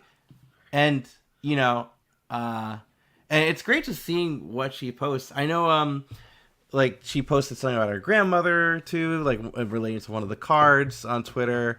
All the documents in here, like there's really like it's just like a treasure trove of like different, like look at these tokens. I don't know if you can see that, but these are actually like these cardboard tokens that you're using for to trigger different events and stuff. Or like you can use it as different currencies for like re-rolls and stuff. But these are actual replicas of buttons that were used during the movement at the time. So like they look different, but they all serve the same purpose, and it's cool. There's things that you don't think about, like women of the time that were against the suffragist movement. Right. I never really thought about that, but given current events, totally makes sense. Yeah, there's for every polarizing, event or whatever that's out there, there is that now, right? There's always people that you're surprised are on one side or the other. Yeah, and there's and there was also a fair amount of men that were in favor of this too. Right. It's really interesting to kind of see it all and learn about it all and stuff. Yeah, it's a great teaching tool. Mm-hmm. To get a classroom tool if you have the time for it, for sure. Yeah. Well, as we go into rating this, as you Ryan go into your rating, I will note this. I'm ready to just hit enter whenever at this point. To show mine. I will just note that my rating is a pure reflection on, for me, the gameplay from one play, but the experience is. I will just stress like. The experience of this game and to me the importance of these type of games is above and beyond any number I can put, to the point that I had outreach to her shortly thereafter and just tried to see, hey, what can we do with my library and what can we do, and that's the kind of thing that I think that makes this game important. So my rating, it has to do for sure with the whole of the game, and it's not. I played it solo a bunch. I played it 2-player opposition and 2-player co-op. Right. And out of all those three, the 2-player co-op has been my favorite. Okay. Because you have someone else to be with you there, and you can kind of like formulate strategies, but also it's nice to have that in this kind of game, because with solo you are manipulating a lot of the board, and it's not too tedious, but it can be a little like, oh, I just did this and now I flip over this card. Oh, I got to remove all the ones I just put back in. Yeah. So, anyways, you ready to reveal? I am, and I just stressed, just for everybody, I did, because I only played it once. It was that one co-op mode. I look forward to trying the other modes and kind of rounding out my score from that. But the one play was enough to give this at least, I think, a solid review. So. All right, here we go. Ready and go. I got 8.5. 8.5! Twinsies! Look at that. Yeah, it's solid. It's a solid game. It is solid. For sure. I mean, I thoroughly enjoyed it. I do want to play it again some more. I don't know if if it is going to go above an 8.5 for me. Just because I still have to compare it to some other games that kind of do this thing. But for a first design, and for what this game is, I agree with you. The theme is absolutely important. And it's important to have games like this that, tell this story without shoving it down your throat. It's not like, it's not bad writing. It's gameplay that tells the story. And and Votes for Women absolutely tells the story. Yeah, agreed. Last, certainly not least tonight, everybody. So that was Votes for Women. And last but not least was a game we played called Oak. Ryan, you brought this to the table. Yeah, we played it last week. We played it last week, the three of us. The three of us played this one, and I had not heard about it until you mentioned it, quite frankly. Yeah, so which is surprising. So with this game, when it was on Kickstarter, I wasn't impressed with it at all. I mean, it looked like very much like a run of the mill worker placement kind of thing. That had nice art, you know. And then I heard the review from So Very Wrong About Games, and it sounded immediately like a game that I wanted to try. Like this game, Oak, absolutely seemed that way. So let me get some pictures of it. There it is. There's Oak right there. So it's by Game Brew. It's from Game Brewer Games, designed by Wim Goossens. And in this game, you are different druids, right? You're druids, and you are sending out your druids out onto worker placement parts of the board, or you're sending them out to climb up a tree. Literally a tree. Yeah. The it's basically a scoring track, but you do that to climb up a tree. And with this one, not only do you get to kind of place your workers and do specific actions, you have workers on your personal board as well as the central board, and you're putting out your workers on that central board by playing different cards from your hand. And those cards, you're either going to be using them to play that on the central board or to climb up the tree. Okay, those are the only two things you'll be doing with those cards. And the thing about the tree is that it is how you score the points in the game. Right. You know, you're going to gain different points based on how many potions you created or how many artifacts you have. But you only get to score that if you reach that very end part of the tree. So, and there's what, like, was it 5 total spots maybe on each track? Or maybe 4? Like 4 or 5, you know? But the thing is, when you go on those tracks, you're going to get to a fork in the road, and you have to decide on that track, are you going to go towards one scoring condition or the other? And you kind of have to see what the other players are doing, what you're doing, because you want to make sure you get to that point, and are not locked out of that point. Because if you get locked out of that point, it's like someone else went there and the round ended and you scored, that does never scored again throughout the game. And it could be detrimental. Yeah. It happened in our game, you know? And, you know, it was like, oof, that was a lot of points, you know? Yeah. But I like those trade-offs. And that's one of the things I really enjoyed about our play of Oak. And I want to stress with this one too. So you had the tree, but in addition to the tree, you're also adding creatures and these other cards underneath your player board. You're also expanding your player board to add more spots for more workers, or for more creatures. And the mechanic of, do I need to add more spots versus no, I really need to focus on maybe getting this potion that I want to brew, because there's some pretty powerful things that the potions could brew. You had a lot of choices, but the game never felt like I had too many choices. I never felt like, I didn't feel, you know, some games when they give you so many choices, you almost feel stress. I didn't feel stress in this one in any way or form. It was just the right amount for me. And that was impressive to me, that it struck the right balance of decision making where I didn't feel like I was going complete AP all the time. Yeah, for sure. But I'm leaving out one of the nicest parts. Do you want to talk about it? The best part, in my opinion, the best part of the game is the way you get to upgrade some of your druids by adding these cool plastic, you know, I don't know, what would you even call them? Accessories, yeah. Satchel and sort of like dressing robe. And there's the moose head. That's the best moose one. head was the most powerful. Yeah. And then Chris liked that stick with the dead birds on it. Yeah, the stick with dead birds, the Superman cape. Yeah, right, the cape. Yeah. You know, and these all essentially let you do one of the actions in a little bit of a either better way or more efficient way or whatnot. So I have to disagree with you, Chris. Not disagree with the way you feel. I felt the opposite. I did feel a little overwhelmed at choices in this one, to be honest. I felt like by the time I finally got a little bit of traction, it was too late for me, and I definitely would, on a second play of this, absolutely pay more attention to the tree. Yeah, because that's all the planning stuff.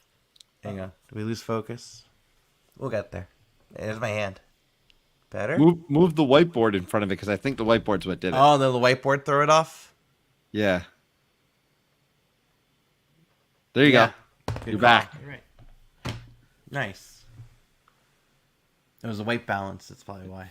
Right. But no, continue, Anthony, because I think it's a fair point that because that's one thing people have experienced different things. There are a lot of choices. There are definitely a lot of choices in this game.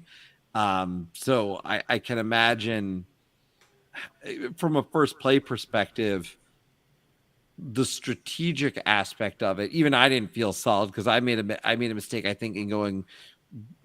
I would have lost either way. I would have just lost to one of you, depending which I blocked, at one point. So I do think where you were going up the tree became really important. And I just happened to start that early because of my player board's powers that allowed me upgraded pieces.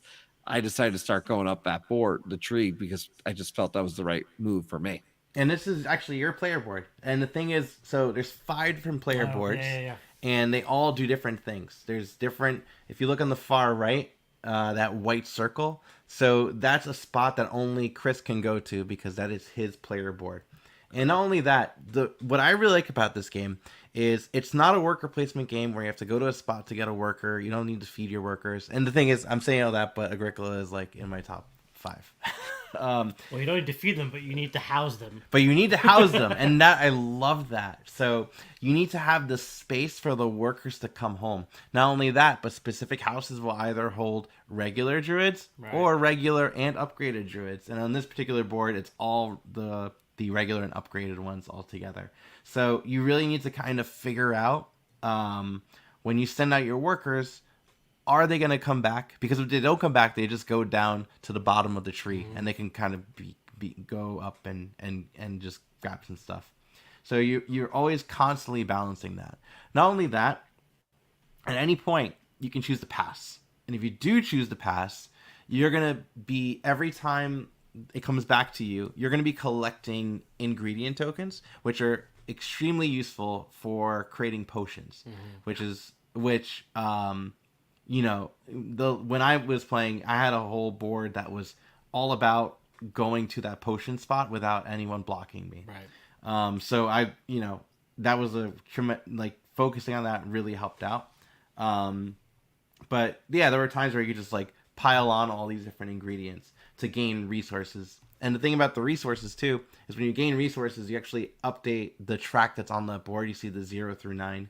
So you're at most going to have 9 of any resource. And it comes to a point where you kind of want to game it and figure out, when am I actually going to be using these resources? Because it sucks if you're getting more than 9. Yeah. It really sucks when you get more than 9. You want to be able, you could spend them. So yeah, that was how this game went. Yeah, I really was enjoying it. We ready for numbers? Yeah, I think that's fair to say. Let me get mine in here. I have a feeling mine might be higher than people. I think it's going to be higher than mine. It might be, yeah. All right. You got a 7. I got an 8.9. Sent it. 8.7. Interesting. Barrows. I love worker placement games. Yeah. I really love worker placement games, and this hit a lot of... this has the capability of going higher. It could drop a little, but I one play initial reaction, 8.7 is a solid number for a reason. And I just felt it had a little bit of everything. And yes, there are a lot of choices in it, but quite frankly, like I said, I didn't feel overwhelmed. Yeah. And I think with another play, the one thing it might run into, which is similar to what I think happens in Scythe, is do you come up with a clear strategy? If you get this board, I'm always going to do X, Y, and Z. Right. I don't know that this is going to have that issue. I don't think so. And I don't think it will. Because the variety with the potions, right? I just made it, by the way, that the third potion is going to be the moose head person because that's fun for camera. It's supposed to be randomized, is it? But they're all randomized. Right. Yeah. So like my first game, I didn't play with the moose head person. So it's really interesting because you have to kind of, when it comes to formulating a strategy, and this may be why I like it so much, it's similar in vein to Agricola in that regard, where in Agricola, you have your workers and you have the cards that kind of will help you formulate a strategy if you can pull it off based on your occupations and your minor improvements. But this is all shared within the central board. And the worker placement spots, we didn't mention this, you're not even blocking worker spots per se. What happens is if you're on a worker placement spot that is in the central board, whenever you play another worker on there, even if the existing worker there belonged to yourself, you need to spend another readied worker from your supply into the central board. And that was like, man, what a trade-off. This game was all about trade-offs, and I just thoroughly enjoyed it and want to play it again right now. Because I'm sorry I did not enjoy it as much. Oh, it's fine. And you know, again, this is like not a game thing, right? This is like a me. No, I know. Thing. And for worker placement games, I like them, but I almost always need to play them more than once to A, like enjoy it the most, and B, see where it is on any kind of list for me. Yeah. You know, so like I think I was trying to do a little bit of everything, which is not a good strategy in a lot of games that have this kind of setup. So yeah, another play. I would definitely play it again. I wouldn't say no to it. Oh, nice. Yeah. I didn't hate it. So those were our reviews for this week. What I will do, and I don't think we've done it before, I'll add it in at some point, or I'll tweet it out from us, is get our kind of combined scores on some of these. And I'm excited though that we did get to talk about some pretty cool, unique games. I think they all had a lot of value, and hopefully you learned a little bit more about these games. I want to thank everybody who's stuck around. There's some people who've been here since the start, and we're coming on after the 3-hour mark. So and we got the final list. Yeah, the final list. Which the bottom ones kind of get screwed, so we should probably work on this system. Yeah, that's all right. Yeah, we have some development issues to work on.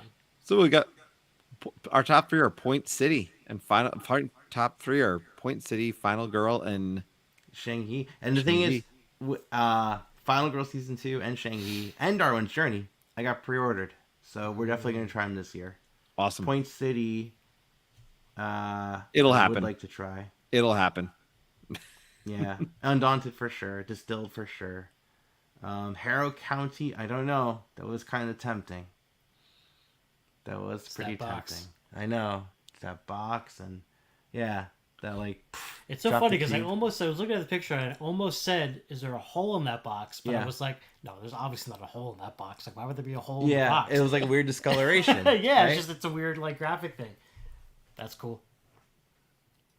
No, and Motor City will be played because we got 2 copies. I will buy, like, I'm the same as you, buy anything from them at this point. It doesn't take much for me to buy a game from them at this pass.